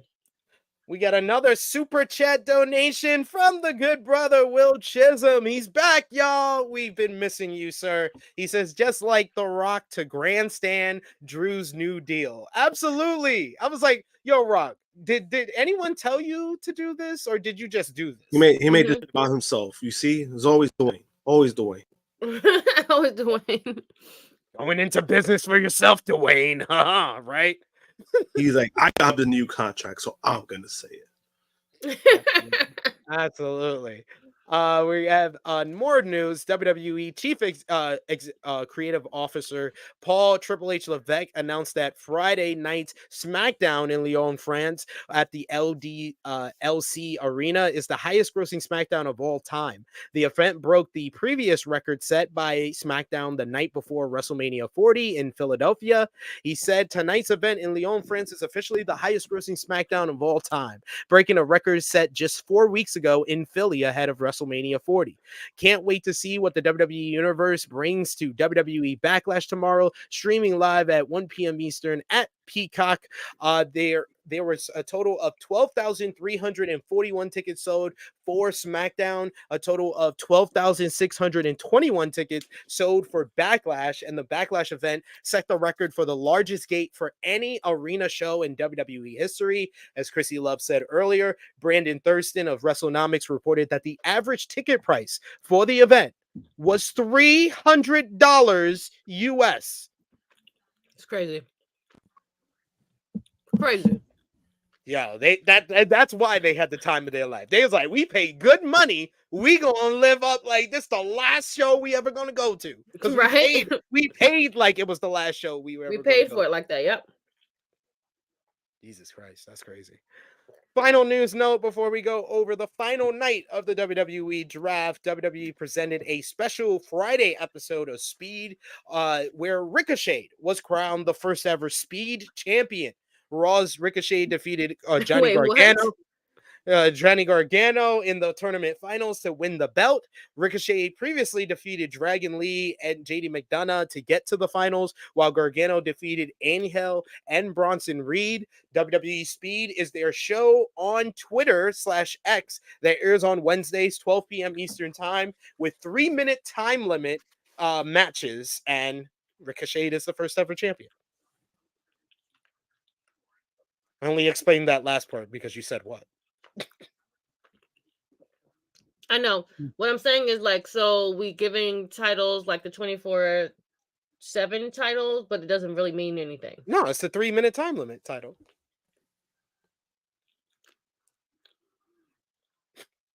Okay, sure. To be fair, that's how I feel about it. People are excited. Oh my God, Ricochet deserves this. I'm like, the belt means nothing. That's like bragging that you won perfect attendance in summer school. Like, who gives a fuck? Not in summer school. Fucked up. That's fucked up, sir. Raw this week, they did Ricochet is still 1.5. better than that, but okay. I'm just He saying. did 1.6 million this week. The show featured the second night of the WWE Draft 2024 The better with night. Gunther and Ludwig Kaiser of Imperium and Damage Control going to Raw, while Jade Cargill and Kevin Owens went to SmackDown in the first round. This is the rest of the rounds of the competition. CM Punk getting picked before Drew McIntyre in the second round. Braun Strowman being teased for a return in the second round. Drew was picked in the third round, like I said, which led to Drew and CM Punk confrontation on the show. You had the fourth round here, which had Ilya Dragunov, the former NXT champion, which was one of the highlights of this draft episode, along with former NXT women's champion Lyra Valkyria, also going to Monday Night Raw. Her emotional response, one of the nicer moments of the whole show. Also, Dijak of NXT after the show, he was selected and drafted to Monday Night Raw. In the sixth round of the draft, you saw SmackDown select NXT's Blair Davenport. Yes, Krssi Love was right. Yes, let's go. There you had Gunther beat the former King of the Ring, Beat the hell out of him. Xavier Woods in a one-sided beatdown. You also had Sami Zayn. Sami Zayn defeated Bronson Reed via disqualification to retain the Intercontinental Championship, thanks to interference from Chad Gable that Bronson Reed dropped him on his head. Liv Morgan beat Nia Jax to earn a shot at the WWE Women's World Championship, thanks to a distraction from Naomi and Tiffany Stratton. And you also had Logan Paul and Jey Uso had an in-ring confrontation after Paul said that Jey Uso would lose to Damian Priest at Backlash. This led to the Judgment Day coming down to jump Jay, and Logan Paul going over to Super Bowl MVP Patrick Mahomes for his 3 Super Bowl rings to knock out Uso. However, Uso moved, so JD McDonough got his big noggin punched out by the Super Bowl rings, and then that also look at Finn Balor with the glasses. The Judgment Day and Logan Paul still got the jump on Jey Uso, which led to the return of Braun Strowman to make the save, who got into a mini confrontation with Patrick Mahomes. But then later in the night, Jey Uso, Andrade, and Ricochet beat the Judgment Day in the main event of the show. Overall, I would agree with Miss Krssi Love. The better night of the draft was Raw. It was disrespecting SmackDown, but it's all right. We'll take it. We'll take the L. You only made the side because you review the show now. I don't understand how we're drafting people that are already on the show, though. Like that's the foolery to me that just does not make sense. Like the math does not math. So yeah, we're gonna keep, and we use the bigger stars: Kevin Owens, Jade, Bianca. Like all those people are already on the brand. Like Candice LeRae came over, DIY came over. We have you got Ilya Dragunov. He's now going over to Raw. Like those were the better, I feel like, reactions and like things that you want to see from the draft. The regular people that are already on the brand, like, yay. They just need to make the draft, a couple of trades, and NXT call-ups. That's it. That's really it. Like I get the whole like overall #1 draft pick. Like they want to be like the NBA and the NFL so badly, but that's not what this is about. Like, don't try to mock them. Like, have everyone do like what you did. Have everyone sitting in the back. Like, I don't know, like how you did on NXT. That's how it should look like. Or have the people in the room, backstage, something like that. Or you call them, hey, welcome to SmackDown. Like, things like that. Like, but whatever. What do I know? I don't work at WWE. So. Also true. Josh, any thoughts on the second night of the draft? I mean, it means more for the NXT people than anything. Like the reaction, it just seems genuine. But the only nitpick I have when it comes to stuff like this is like, yeah, WWE, they're trying to be too much like the other sports when it comes to stuff like this. Like they had like a whole presentation of the hats and everything. It's just like, motherfuckers don't wear hats. Like, what is this? Like, Ilya was like, I'm not putting on this damn hat and ruining my haircut. Yeah, it's like, like. I want to do if they know before like their pick goes like, is that like really like genuine? Oh, so they don't know. Oh, so that's like the surprise. See, that's how it should be then. Like have all of them sitting there and they're like, oh my god, oh my god, oh my god. And the people that do get picked. And like you said, you see the girls like damn near with tears coming out of their eyes as they're going to be called up. Like this is something big. Because the only problem I would say is that again, I think for NXT it means more because anybody that's in NXT and they move to the main roster, that's basically an upgrade. That means that they're upgrading money and all that stuff, right? So it means traveling more. They're not just stuck at the PC. Anybody that's on Raw and SmackDown, it's already like, oh yeah, we're just switching brands. But then you might slip up and catch that one person who doesn't want to be on like a certain day, doesn't want to be on SmackDown. You have to piss off. And it's supposed to be like an upbeat situation. Imagine you catch them being pissed off. I don't think that's a thing anymore. No, that'd be funny though. It could still be a thing. Sometimes you just never know. It's definitely not. It's definitely not with the NXT people. NXT people just ready to get called up. No, I'm saying like, no. That's why it means more for the NXT people. I think you do it. I think for them, like you keep it to that format. Anybody in their main roster who's already on brands is not going to mean much because they're just switching over. So it's like, okay, cool. And but again, somebody who likes working Mondays might not want to work Fridays, and you piss them off when you're going to SmackDown. What the fuck? Like you catch them in the wrong moment. Sometimes we've seen that in the NFL draft. Like you motherfuckers get slipped up, and you see their face, and they're like, "Oh no, I'm drafted to the I'm drafted to the New England Patriots that only scored 3 points a game last year.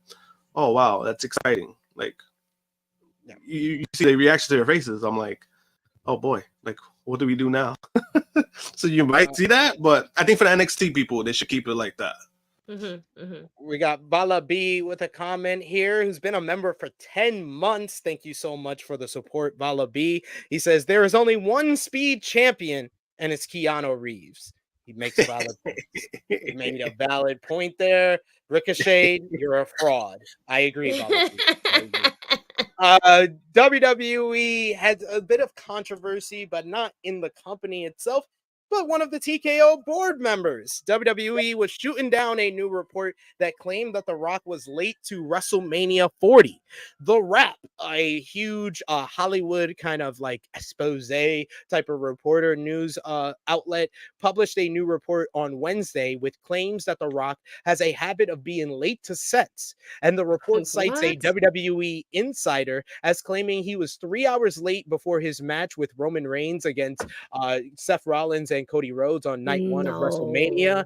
Chris Legenti, the head of WWE's Global Communications and Talent Relations Department, told the site that the claims were untrue, noting that Dwayne was only on time for WrestleMania. He was hours early to help with rehearsal and a pleasure to work with throughout the entire run, I'm sure.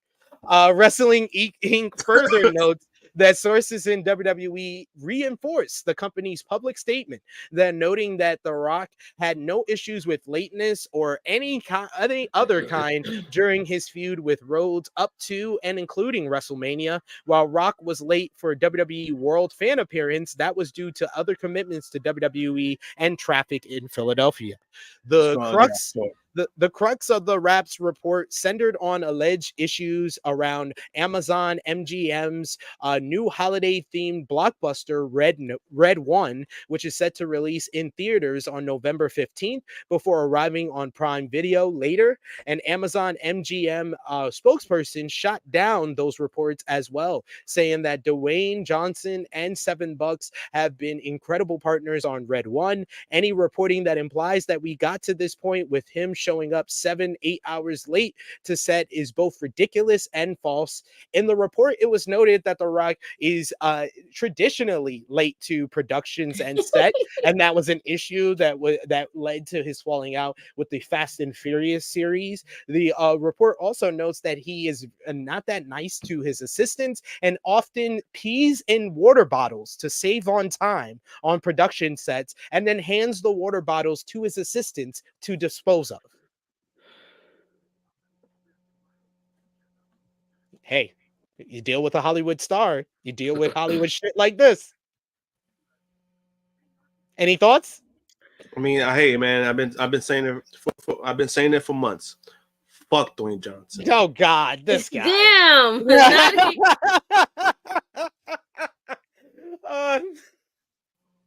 We'll probably have more to talk about The Rock as we get closer. Cody. That's also, just random. That whole report is just random, though. It I really don't is. know. Cody also teased that The Rock's return will be coming sooner rather than later during the post media scrum. So The best way you could tell if everything is true is when fucking WWE releases their fucking thing of WrestleMania that still hasn't been out, that they said they're going to release the Wednesday after WrestleMania, and we're in May Still and here. we're still waiting for it almost a month later. I'm just saying, WWE. It's interesting. Interesting, WWE. New details have emerged about how long Nick Khan has left on his current WWE agreement. The TKO made an SEC filing back in February, which revealed that Khan's contract runs through the end of 2026. It was previously set to expire in August of 2025. It was also noted that his base salary is $2 million a year, but he also gets payment from TKO as part of his equity award, as well as bonuses. He was hired to WWE in August of 2020. We bring up him to bring up more WWE management changes as WWE COO Brad Bloom tendered his resignation from the company on May 1st this week. It was said it was his own decision and he wasn't forced out, according to the Wrestling Observer newsletter. Bloom has worked for WWE since 2006, and he was included in the lawsuit by former employee Janelle Grant. He was involved in the lawsuit. The lawsuit stated that when McMahon met Grant, he set up a meeting with Bloom. Bloom allegedly didn't ask very many questions before hiring her for the legal department for $75,000 a year. In February 2020, Grant claims that McMahon told her Bloom warned him about the rumors about their relationship, so she was moved to another department. PW Insider adds that there's no word on when Bloom will finish up with WWE, but it's expected to be very soon. He originally left WWE after McMahon retired following reports of sexual misconduct by the Wall Street Journal, and when McMahon returned to sell WWE to Endeavor, Bloom also returned. He was considered a McMahon guy, and several sources have wondered if Bloom is leaving WWE due to McMahon launching a new professional project. So we shall see. We shall see how that pans out. We had a contract update on Dijak following his drafting to Monday Night Raw. The Fightful Select Corey Brenner reports that as of Tuesday afternoon, Dijak had yet to be signed or approached for a new deal. He was drafted to Monday Night Raw after the show on Monday, and the report notes that both sides are confident that a new deal will be reached, that he has big supporters in both Triple H and Shawn Michaels. Multiple departments noted that Dijak's social media activity has drawn a lot of praise in NXT, and as of Monday evening, there were not yet creative plans in place for his call up to the Raw roster, and he wasn't aware he was being called up. There's also been some outside interest in him, but sources in AEW say they expected Dijak to re-sign with WWE. Okay, I think we're at that's the best. Yeah, him getting called up is a big sign. I'm at like an 85% he gets re-signed to WWE. Yeah, I mean, because they sent him back. He did what he needed to do. I guess they wanted to get more character work. But I mean, once you put him with that shit show of a group that he was in, what can you do with him? So now you put him back in NXT. He does great because you called him up eventually because you saw potential in him. I'm with you, SP. Final show that we missed from WWE was WWE NXT Spring Breakin Week 2. The show featured Lola Vice beating Natalya in a fun NXT Underground matchup. The biggest win of Lola Vice's career so far. Axiom and Nathan Frazier, they defeated the Authors of Pain to retain the WWE NXT Tag Team Championships. Meanwhile, you had Ava announce the big Women's North American Championship ladder match that will take place at NXT Battleground coming up in June in Las Vegas. And Michin returned to NXT to put her name in the ballot for the NXT Women's North American Championship. Thea Hale picked up a win against JC Jane in singles competition. Post-match, Fallon Henley turned heel, blasting Thea Hale. Meanwhile, you had Oba Femi. He picked up the victory to retain the NXT North American Championship over Ivar of the Monday Night Raw in a very good heavyweight slugfest. Post-match, it was Wes Lee making his return to NXT to confront the new NXT North American champion. And Trick Williams kicked off the show celebrating his NXT championship win last week, just for Metaphor's Lash Legend to basically tease that she's pregnant. I'm pretty sure that's what she was teasing, right? I don't understand why they gotta we already know people are couples. Like, why do you have to insert that into the story? You don't need to do this stuff. Like, it's not even necessary. Like, she looked cute. I love the whole coordination of colors. Great.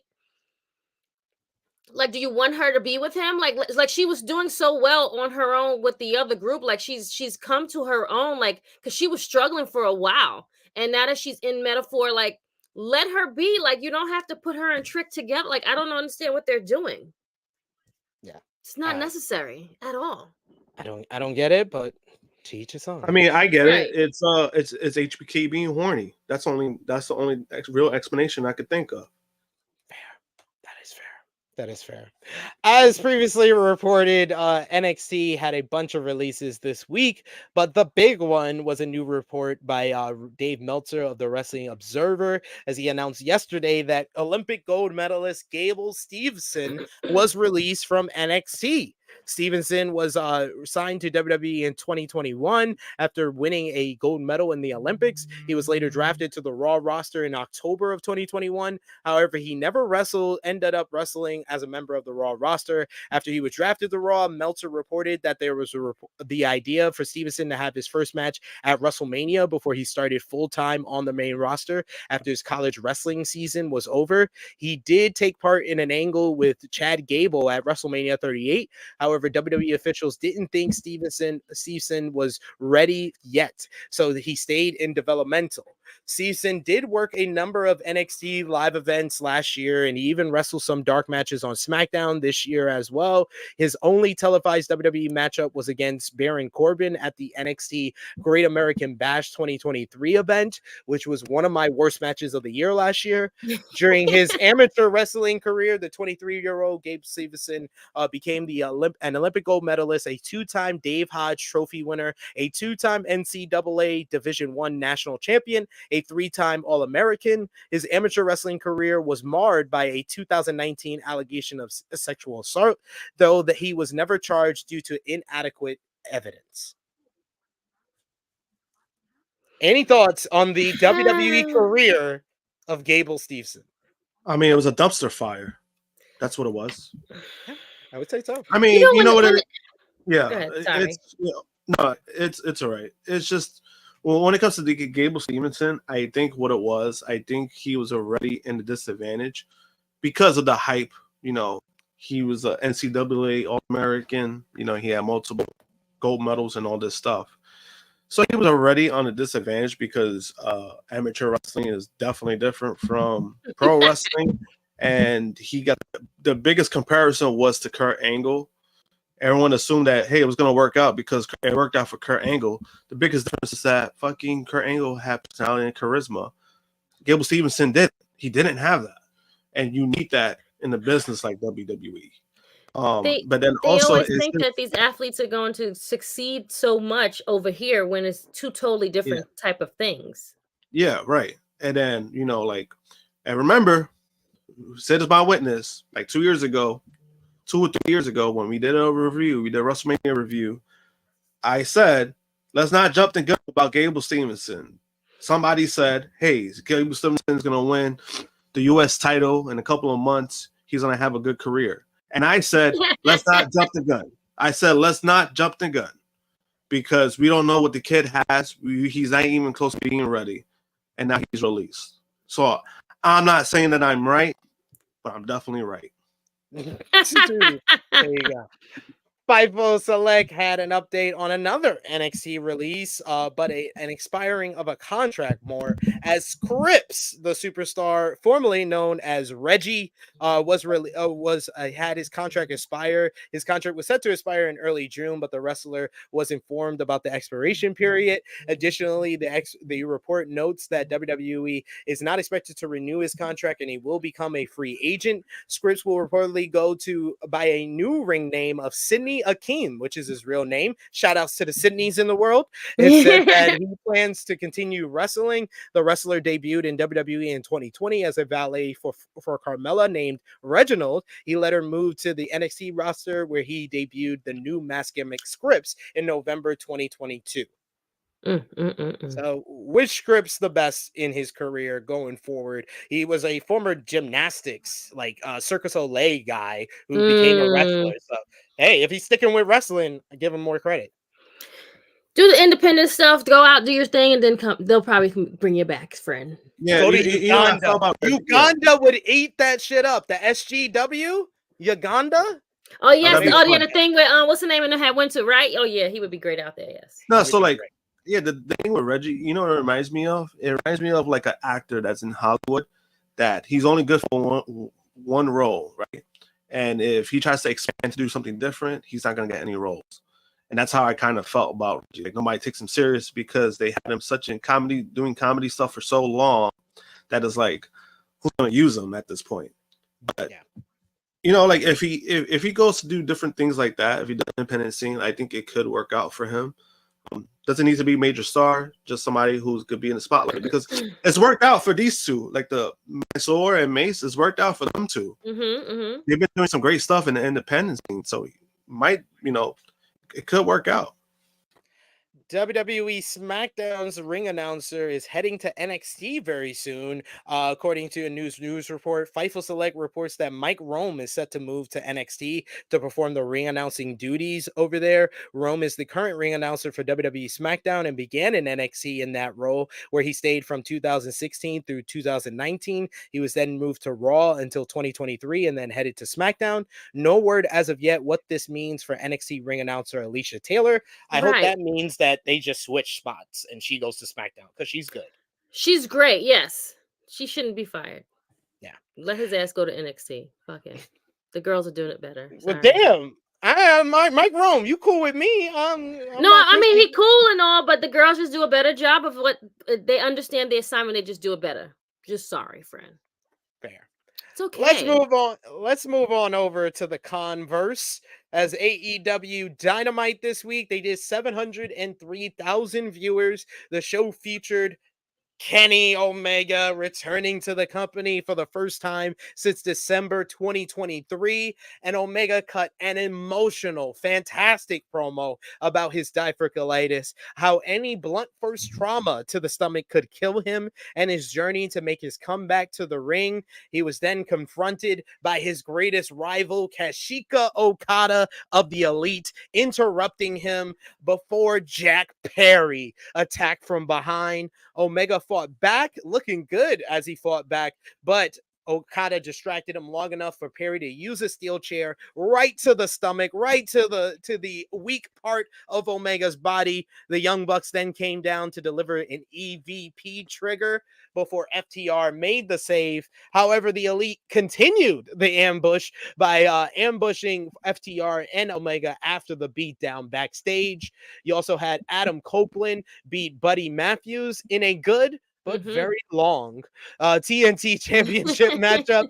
Post-match, Copeland looked to deliver a concerto on Buddy, but Malachi Black came down to dare him to do it before disappearing. This was good. Chris Jericho defeated Katsuyori Shibata in a hard-hitting brawl to retain the FTW championship, thanks to Big Bill. Claudio Castagnoli beat Brian Cage in a rock-solid hoss fight, while Samoa Joe made his return to AEW in a squash victory over Isaiah Cassidy. You also had Serena Serena Deeb picked up the victory over Mariah May in a really good matchup, but she got the win thanks to a towel being thrown in by Timeless Tony Storm to give us Timeless Tony Storm versus the Serena Deeb at AEW Double or Nothing coming up in May 26th. AEW Rampage followed AEW Dynamite this week and featured Willow Nightingale defeated Sky Blue in a very fun Manitoba Massacre match to retain the TBS championship. You also had Switchblade Jay White. He picked up a win over Dante Martin in one-on-one action, and Kyle O'Reilly picked up the victory over Rocky Romero in a decent little clinic between these technical wrestlers here. So, Krssi Love, what did you think about Dynamite and Rampage this week? I thought they were both solid shows, to be honest. Isaiah Cassidy was basically Kyrie Sane, being tossed around like a rag doll too. Great stuff. Him screaming. I was like, was that him screaming? I think that was him screaming. It definitely was. And then you hear the commentator. It was like, was that him screaming? Like, it was so funny. But I love that. Like I love his confidence for doing this match. Like, if he can do more, he that would be great. Serena Deebs and Mariah May. Great match. I thought they did great. Yeah, the opener was good. It was a little long, but good. And I liked the ending when they was like, do it, and then they disappear, and when it was dark. So that was good. I guess spooky bullocks. I guess it's going to tease, like, I guess we got 2 more matches to go before he beats everyone, before he beats all of them. Yeah, he versus Brody on Dynamite this week. So he will lose that one, but then will what's the name win the third one? No, he's gonna beat Brody so he could set up him and Malachi. Right. So is Malachi going to win? Because it's like, what's the whole point? I would hope that at the end of right. Like, can we like not keep doing this to Malachi? Because like, hello, guys, we gotta and I mean, you're giving stellar matches, great, but come on, like, let's go, like, let's get throw him a bone here, like, throw me a bone, like, do me something. Solid show. The ending was great, such a good ending. I thought Omega came off like an absolute star. A star. Look, he looked great. He was awesome. Great stuff. And like you said, Okada didn't have to even touch him. I mean, yeah, he didn't touch him. Yeah. He just stood there. He just stood toe to toe in front of him, and everyone else on the club did the rest. I mean, the elite, excuse me. Everyone else did the rest. So that was good stuff. Then we had Rampage. The girls killed it. Did their thing. They did their thing, and they closed out the show. I was like, oh, they're going in. I was like, okay. And then you got to give it to Stokely. The best. He said the best. We did this. He did this on a Wednesday, so we can't even get paid. We can't even call him. I'm like, yo, this dude right here is amazing. Oh, he's so good. If you just let him just rant, it's so good. He was like, what besides my own actions made me deserve this? that is one of the greatest, funniest lines I've heard. Did Collision come on this week? Yeah, it did. We're going when? in a bit. It came on Saturday. Not this week. Last Saturday we're gonna be right. Okay, yeah, there was nothing yesterday. Okay, yeah, nothing because of the NBA playoffs. Right. Okay, I just wanted to confirm and make sure because I was like, I know I saw it last week, but I ain't seen nothing last night. And I kept looking at the channels to make sure we had one. TBS had Star Wars Day, and then we had the playoffs on the other channel. So I was like, is it not coming on afterwards or whatever? But we didn't have it at all. So okay, good. I guess it was too much stuff happening last night because you had a fight on. You had the playoffs. Okay, so yeah, it was Tony Khan. You did the right thing, friend. We got another super chat donation. Thank you so much, Chuck Berries, for the support. As always, you've been supporting us a lot lately. We appreciate that. He says, I'm actually looking forward to the King and Queen of the Ring tournament this year. I'm calling Gunther versus Ilya on the men's side, and Stratton versus Morgan in the finals, and Stratton versus Stratton. He said that twice. But Morgan who? Morgan Liv Morgan. Oh, I think we get an all NXT final in the Queen of the Ring tournament. I think we get Lyra versus Tiffany in the finals of the Queen. I was gonna say Davenport, but that's either one is fine. It's gotta be a babyface against Tiffany. True. And then the men's side, I do agree with you. Gunther and Ilya Dragunov has to be. No, it can't be because they both are on Raw. It's going to be Raw versus SmackDown in the finals. So I would go with Gunther Camelo versus. Yeah, he's just I going mean, to because lose who's in from the final. He's just right? going to lose. He's gonna. I would say Gunther and LA Knight. I mean, well, you're gonna have Camelo lose regardless. Well, I think Carmelo loses to Bobby Lashley to set up his first feud because they set that Gotcha. up with that backstage segment. Okay.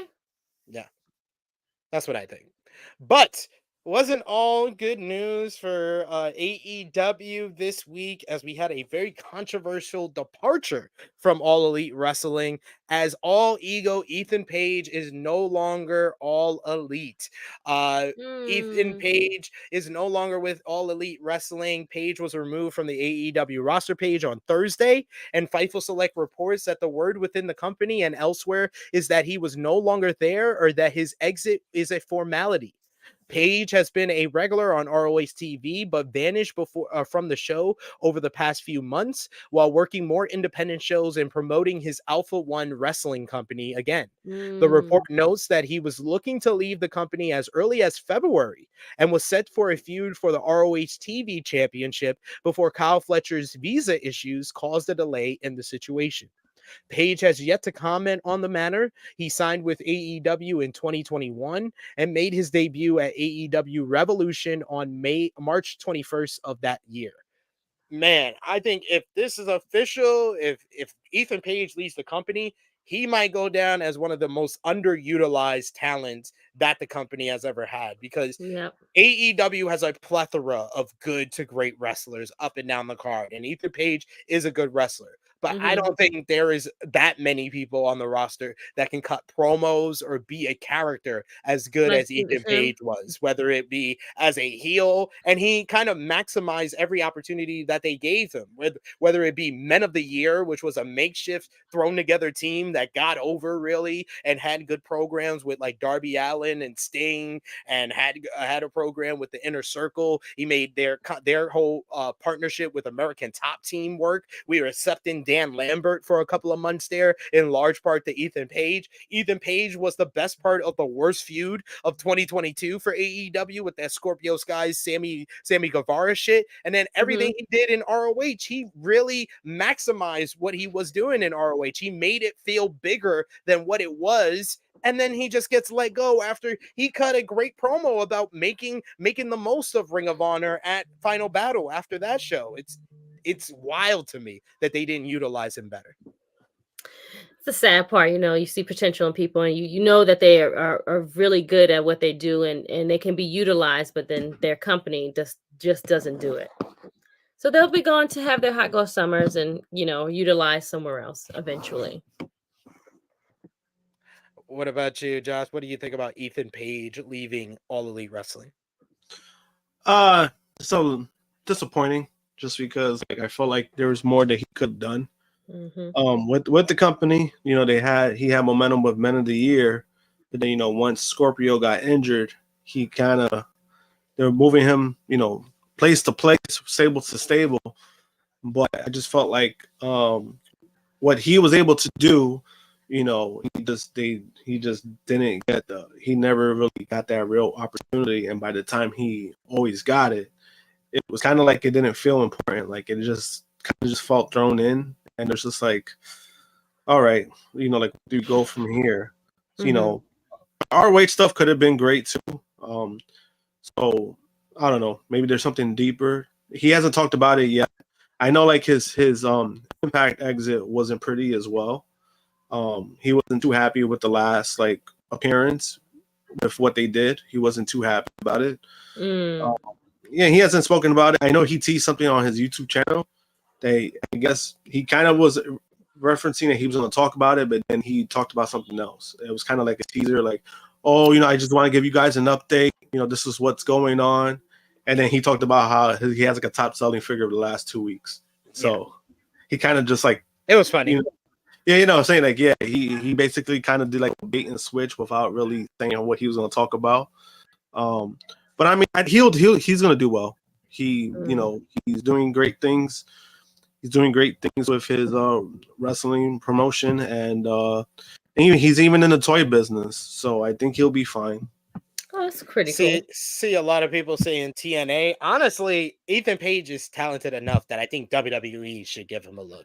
Like, he could either be a guy that you could put in NXT and he can work with the younger guys at the Performance Center as a trainer / You put him there, he's easily one of the best talkers. Like, he's there. You shoot him into NXT, he's easily a top, probably their best talker.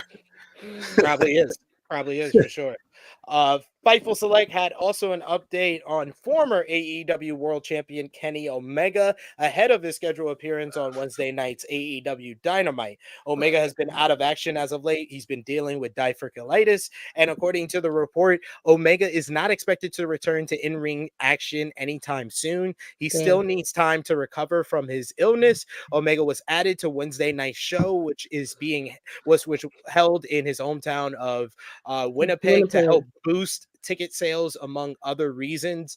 I mean, the fact that he did any physicality surprised the hell out of me, but he did way more than I thought he would, and it makes me feel like they have a plan in place for when they want him to come back to in-ring action.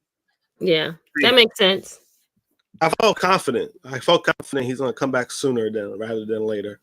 That's how I felt. I don't know if it's gonna happen or not, but him taking the bumps, not only that, but then just doing the shit he was doing, I was like, yo, he hit that snap, he hit that snapdragon. I was like, oh my god, he still is one of the best in the world. Oh shit. But they really set him up nicely with this whole angle because it writes him off. He'll be out for like another month or two and then come back in the summer when hopefully this whole Elite storyline is even more heated up. But I like the direction with the Elite storyline the last 2 weeks with the show long narratives, kind of building the show around the Elite and them taking over. I thought that this angle, though, had what the Tony Khan angle was missing. It felt serious and real and believable. Yeah, makes sense. That was the things that was missing from the Tony Khan angle that you got here, and I thought Omega was fantastic in just his promo, how he sold everything, him doing the little moves that he did. Do you think, Krssi Love, we are leading to Kenny Omega, Kazuchika Okada in Wembley Stadium at All In? Oh, wow. I just got chills as you said that. Oh, that would be great. But, most important is him getting back healthy and making sure that he's good. But I would love to see that in Wembley Stadium. And again, that's it's not in Japan. It's not in the US. It's over in Europe at a bigger stage, and it's going to go crazy. And I could just imagine that crowd. I'm here for it. Yeah, that's gonna be. We don't deserve these things. I don't know how anything is going to follow that. Like, literally, I think that if they make that matchup, they're gonna have to do Swerve versus Will Ospreay because that's the only thing that can follow that. Because the way those two guys wrestle, it would be that's how they would have to do it. Yeah, for sure. But does Swerve lose in Wembley? Huh? Does Swerve lose? I would want Swerve to win in Wembley. And me too. Heel. Like that's the whole thing. Is but Will can't lose home. Yes, he can. Yes, he can. It's fine. Okay, fine. You'll be fine. You'll be fine, bro. Okay, You'll be whatever. fine. What about you, Josh? Omega Okada 5 at Wembley Stadium. Do you think that's the direction they're going? If he's healthy, yes. I think no matter what, if he's able to get cleared, he's able to be healthy. That's the match you do at that stadium, because none of these guys, they really don't need a title with their matchup. It's just a big rivalry match that most people in the US they don't realize how special this is. Even though it's gonna be in Wembley, but again, you purchase the pay-per-view easier when it comes to that. Be a better time to watch it. So yeah, that's the direction you go. If he's healthy, that's what you do. Most definitely agree there. Final news notes before we talk about what happened on Collision last Saturday. Bryan Danielson had a match, of course, with Will Ospreay at AEW Dynasty. Took a Storm Driver 93 at the end of the matchup, landing on his back, but he sold it as though he had a neck injury and a stinger. The latter played into an AEW storyline where Ospreay claimed he would be retiring the move. AEW provided an injury update on Bryan Danielson during this week's AEW Dynamite. Danielson was tended to after taking that Storm Driver, and it was noted on Wednesday's show that he is not cleared to travel due to injuries suffered at Dynasty. The Wrestling Observer newsletter reports that Danielson is using the storyline injury to take some time off, as he has been going at it so hard that he needs to take a break. However, the move was done safely, so he does not have a neck injury that is part of the storyline. There is no word yet on when Bryan will make his AEW TV return, but that is good news to learn.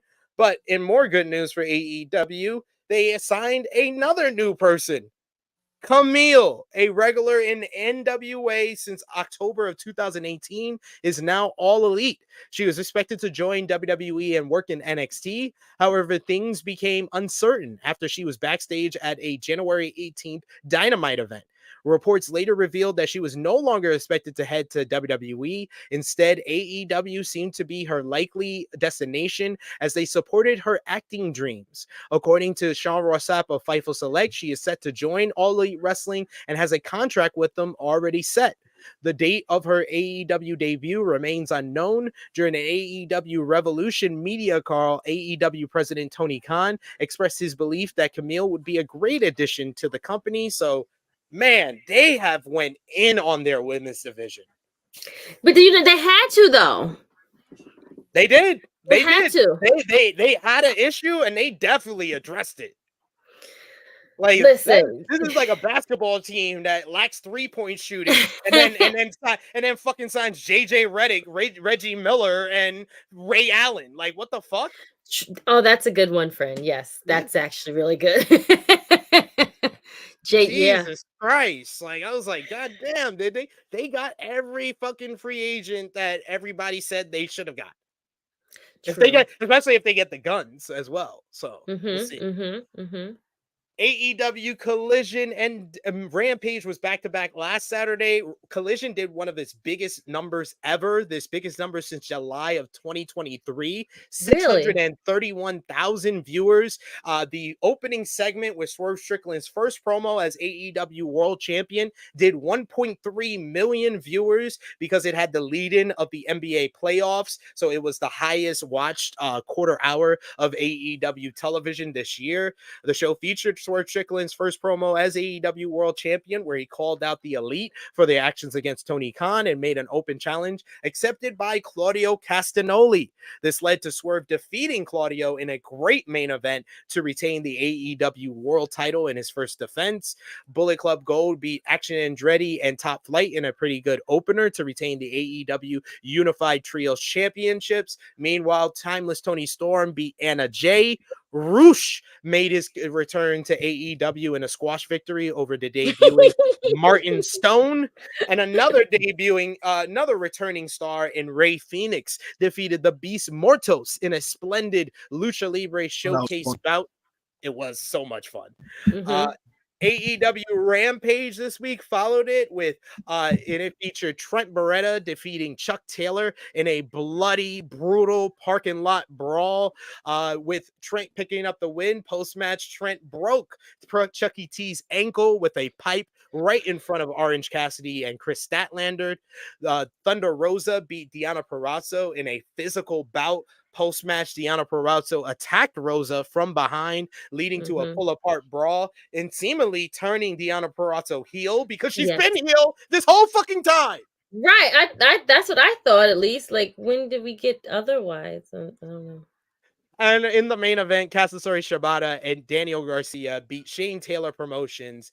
So really good show last Saturday from Collision and Rampage, but final news notes about AEW this week. As previously reported, Tony Khan made comments about WWE during an interview with the NFL Network when he called them the Harvey Weinstein of pro wrestling. In the latest episode of Wrestling Observer Radio, Brian Alvarez spoke about the backstage reaction in both WWE and AEW to Khan's comments, noting that people thought it was ridiculous. According to the report, people in both AEW and WWE feel the same about the comments. He noted that people in AEW also said the same thing about Khan painting WWE as an evil company. While WWE is a defendant in the sex trafficking lawsuit against Vince McMahon, the vast majority of people working there obviously had nothing to do with it. People in AEW have friends in WWE and took exception to Khan's comments. Ooh, ram. Yeah. I mean, it was stupid. It was just stupid. But that's what Tony Khan does. He's gonna say it was Tony Khan try to last week, and it was Paul this week. Great job, guys. You're Yeah, I doing mean, great. and also, I mean, I don't. It doesn't seem like it was anything like coming crazy out of that. So, I mean, he was milking the. I just see that as he was milking the coverage of the draft. You know, he found every way opportunity to be on TV. He milked it, and he got what he got. I mean, you know, he wanted what he, you know. So it is what it is at this point. So that's two. Actually, guys, you know, everybody was making a big deal. I saw Fightful put out, you know, a whole story that Kendrick Lamar said "Sweet Chin Music" in one of his songs. He also made another reference when he called Drake the Harvey Weinstein. He was making a reference to what Tony Khan said. He listened to Tony Khan's interview and he was like, "Oh, that's a good one." God bless you, Krssi Love. Sorry, I had to finish my joke. It's okay. Recent appearance on the Daily Migs show, Darby Allin discussed his broken foot injury and when he is scheduled to recover and return to AEW television. He said on his broken foot, "Unfortunately, my foot is not scheduled to heal until I'd say June. So if I did roll up, it would just be a broken face and a broken foot waving to the crowd, which may not be the worst thing. I'll see. I trained in Everett, Washington. So it would be an ultimate homecoming of sorts. That would be cool. May 15th. I gotta see. I think I might be able to make it. As long as there's no buses, I'm good." This comes off the heels of Darby Allin getting hit by a New York City bus last week as he helped a friend next to him who is unable to walk very well. He pushed him out the way so he didn't get hit. Great and guy, he's in New York City. Yep. Yeah, that's MTA why. Honestly, when I heard he got hit by the bus, I was just like, what are you doing in New York to begin with?"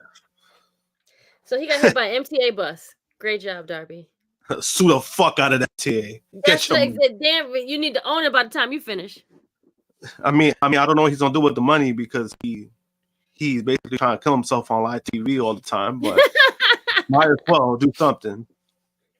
Well, that's also something. Wow. Dion Jenkins, he says, "Just catching up on the stream. Why does SP3 bash Triple H every chance he gets? Just curious." Dion Jenkins, I know your Jimmy Macaram's burner account.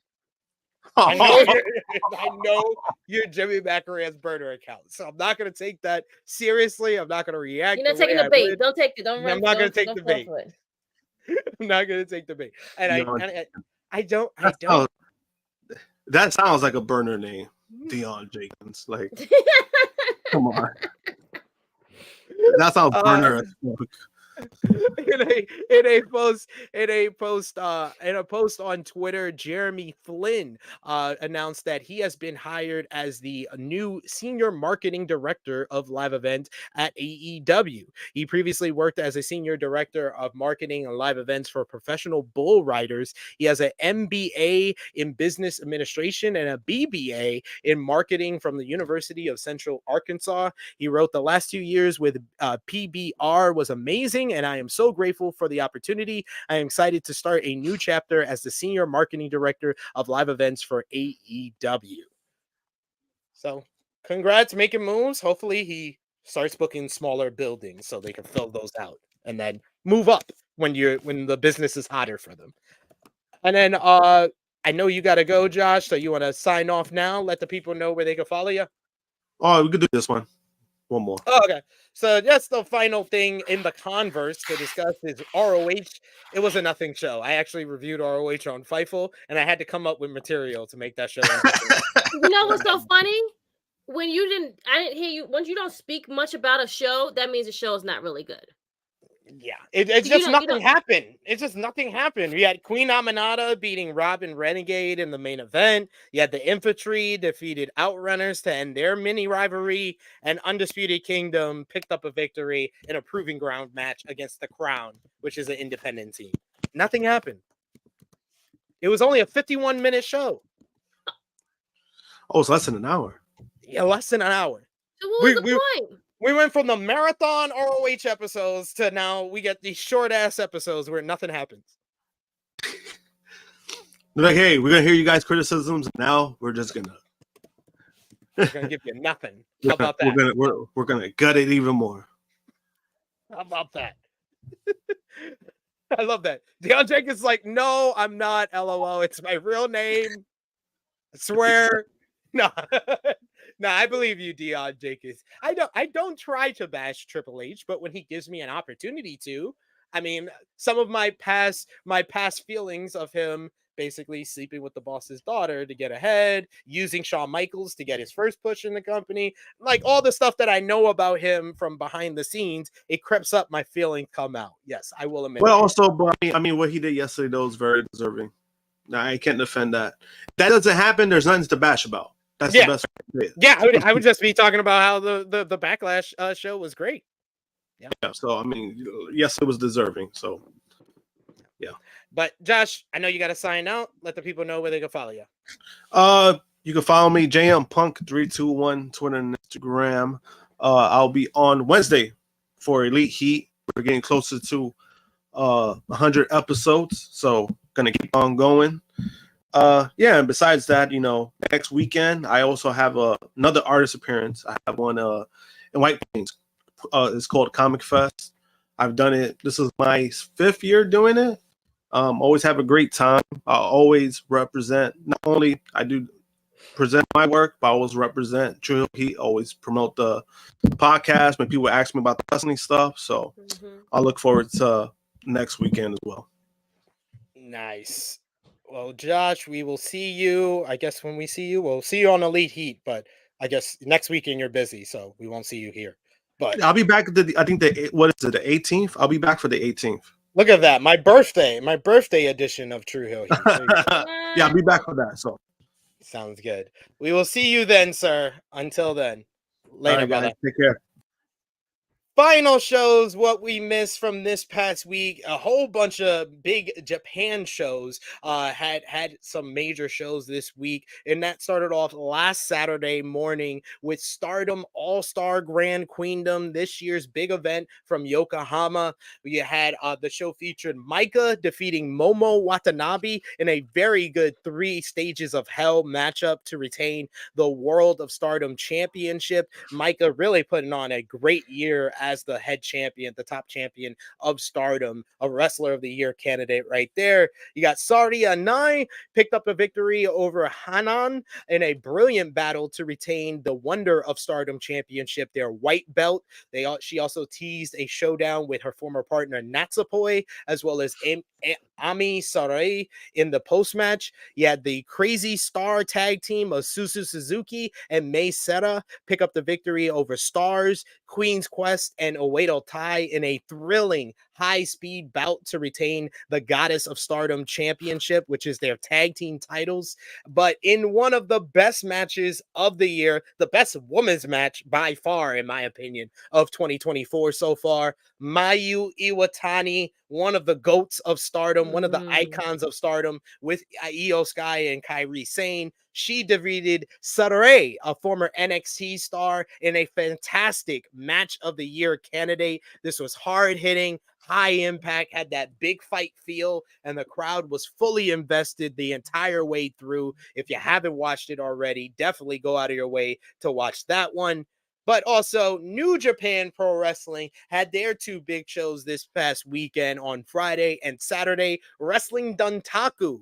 Day one saw Nick Nemeth, the wanted man, pick up the win over Hiroshi Tanahashi to retain the IWGP Global Heavyweight Championship. Post-match, David Finlay came out to attack both men. However, Nemeth fought back against Finlay and challenged him to a title match on the following night. This followed David Finlay picking up the win over Yota Tsuji in a great showdown, singles showdown there. And then in the match of the night on day one, it was Jeff Cobb who defeated Zack Sabre Jr. in a terrific styles clash to finally win his first singles gold in New Japan Pro Wrestling in 5 years, as he became the fifth NJPW World Television Champion. Big win for Jeff Cobb. Go out of your way to see that one as well. And then on day two, the show featured Jon Moxley defeating Ren Narita to retain the IWGP World Heavyweight Championship. David Finlay picked up the win over Nick Nemeth in a very good bout to become a two-time IWGP Global Heavyweight Champion. Bullet Club's Chase Owens and Kenta picked up the victory over Bishamon to become once again IWGP Tag Team Champions. Shouts out to Chase Owens, who totally trolled me after day one of Wrestling Duntaku. I put after their tag team match on day one, Chase Owens and Kenta better not win the next night. And Chase Owens commented on my post and said, spoiler alert, two-time IWGP Tag Team Champions. And then they won. So I got to give Chase Owens credit. He trolled me very well and spoiled the matchup result here.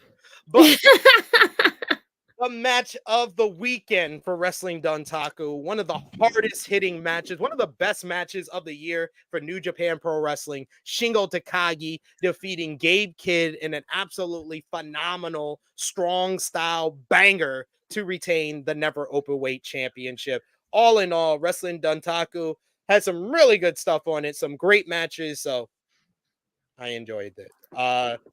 I saw the Nick Nemeth match on YouTube, which was really good. Which one, with Tanahashi? Tanahashi, yes. What did you think?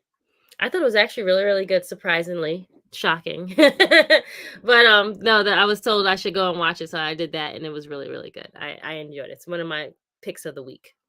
Yeah, definitely. I would say go out of your way to watch the Zack Sabre Jr. and Jeff Cobb matchup. Yes, and I gotta watch that. Yeah, the Shingo Takagi and Gabe Kidd. That was like one of New Japan's best matches this year. I was like, that's strong style. That was. I literally tweeted out. I was like, they're restoring the New Japan feeling as we speak. So I was very much enjoying Shingo and Gabe on that show. But TNA is how we close out what we missed this week, Miss Krssi Love. TNA had two shows this week with TNA Under Siege, which was on, I believe, Friday night from Albany, New York.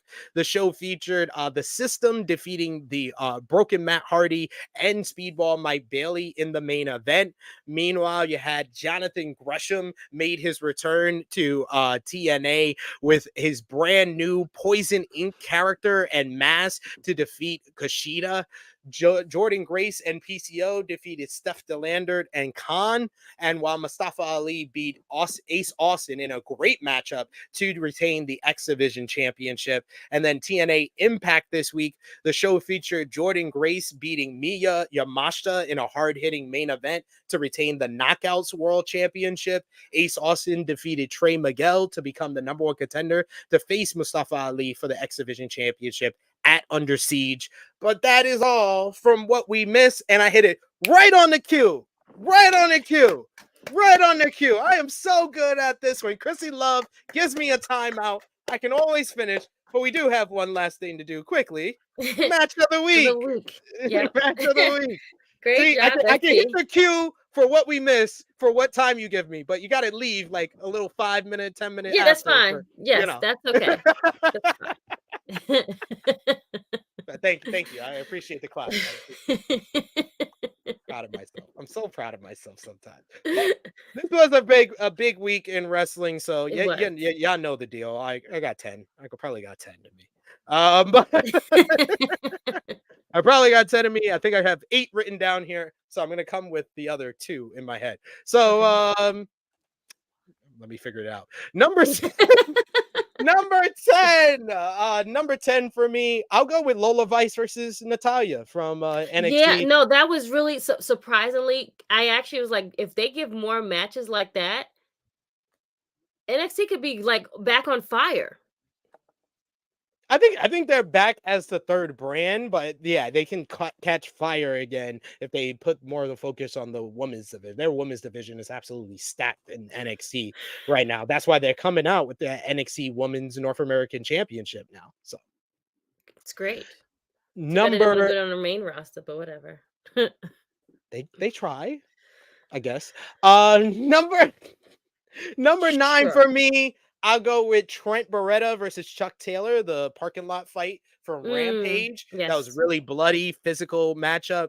Number 8 for me, I'll go Mustafa Ali versus Ace Austin from Under Siege. Really great psychology in the matchup. Both guys going after each other's neck Gonna have to and watch that one. shoulders, and they were like selling it at the end. Both guys holding on to their neck. So great stuff. The selling was really great, especially by Ace Austin. I thought he was legit injured at one point.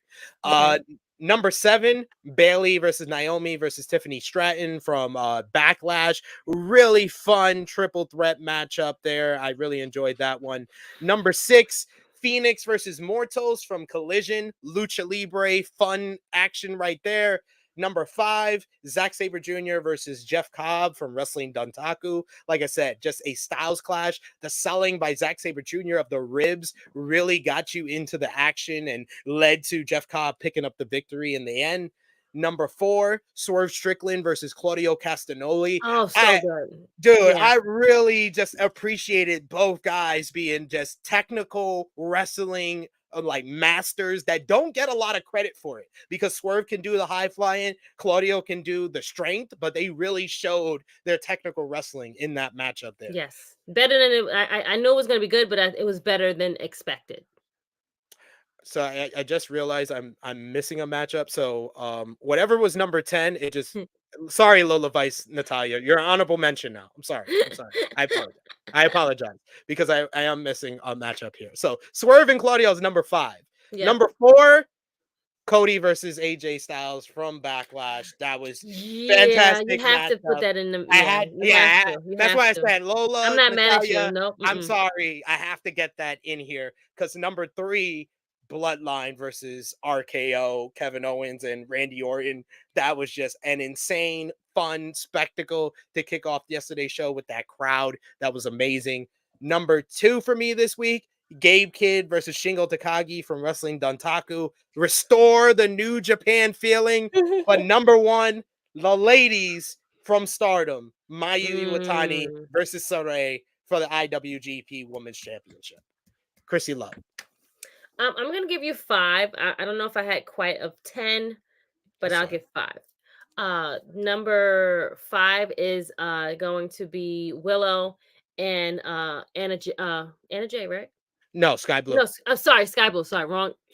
Sorry, Sky Blue. My bad. My fault. For their crazy end of Rampage match. It was Rampage from last week, correct? Yeah, Rampage from Wednesday. From Wednesday, so good. Number 4 for me, I'm going to give it to Bailey, Tiffany, and Naomi. Number 3 is Swerve and Claudio. Number 2, I'll give it to AJ and Cody. Number 1 is the tag match from Backlash yesterday. Kevin Owens and Randy Orton against the Bloodline. Honorable mention to the Nick Mammoth match from the New Japan show. I'll go watch the other ones. We had other matches, but those are my top 5. So yeah. I like it. I like it a lot. We got in the chat, Vala B says Gabe versus Shingo match of the year level. Yeah, like I said, that's one of the best New Japan matches I've definitely seen this year. We also got Dion Jenkins with a great question.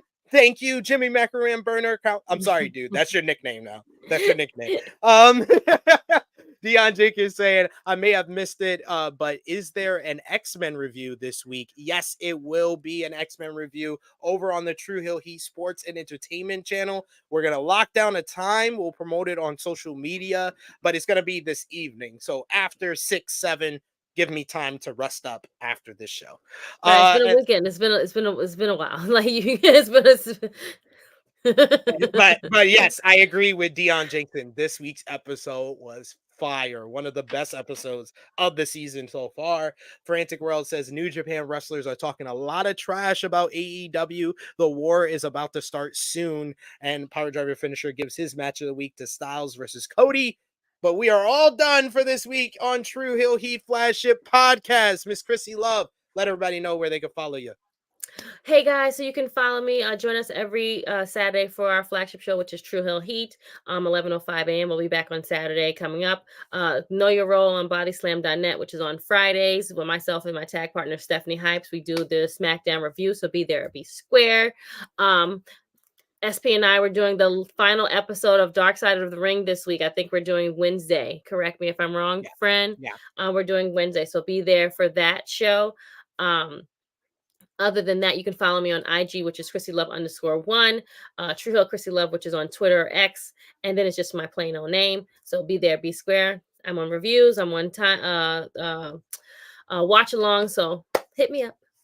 Hit her up. You can follow SP. me on the Twitter machine at Tru Heel SP3. You can follow the gang Facebook, Twitter, Instagram, TikTok at Tru Heel Heat. Patreon.com/Tru Heel Heat. $3 a month gets you exclusive content. You get called out on every edition of the Flagship Podcast as well, being our Patreon backers and being a part of our community here. foryourwear.com, prowrestlingtees.com. Get your Tru Heel Heat merchandise. And like I said before, Tru Heel Heat Sports and Entertainment. Go over and subscribe over there. We got our X-Men 97 episode 8 review coming up later today. So be on the lookout for that. But for Miss Krssi Love, for the True Jaw Josh, it is me, your Tru Heel Phenom SP3. This has been Tru Heel Heat 275, Resign, Backlash, Siege Stuntaku. We are signing off until next time. Later.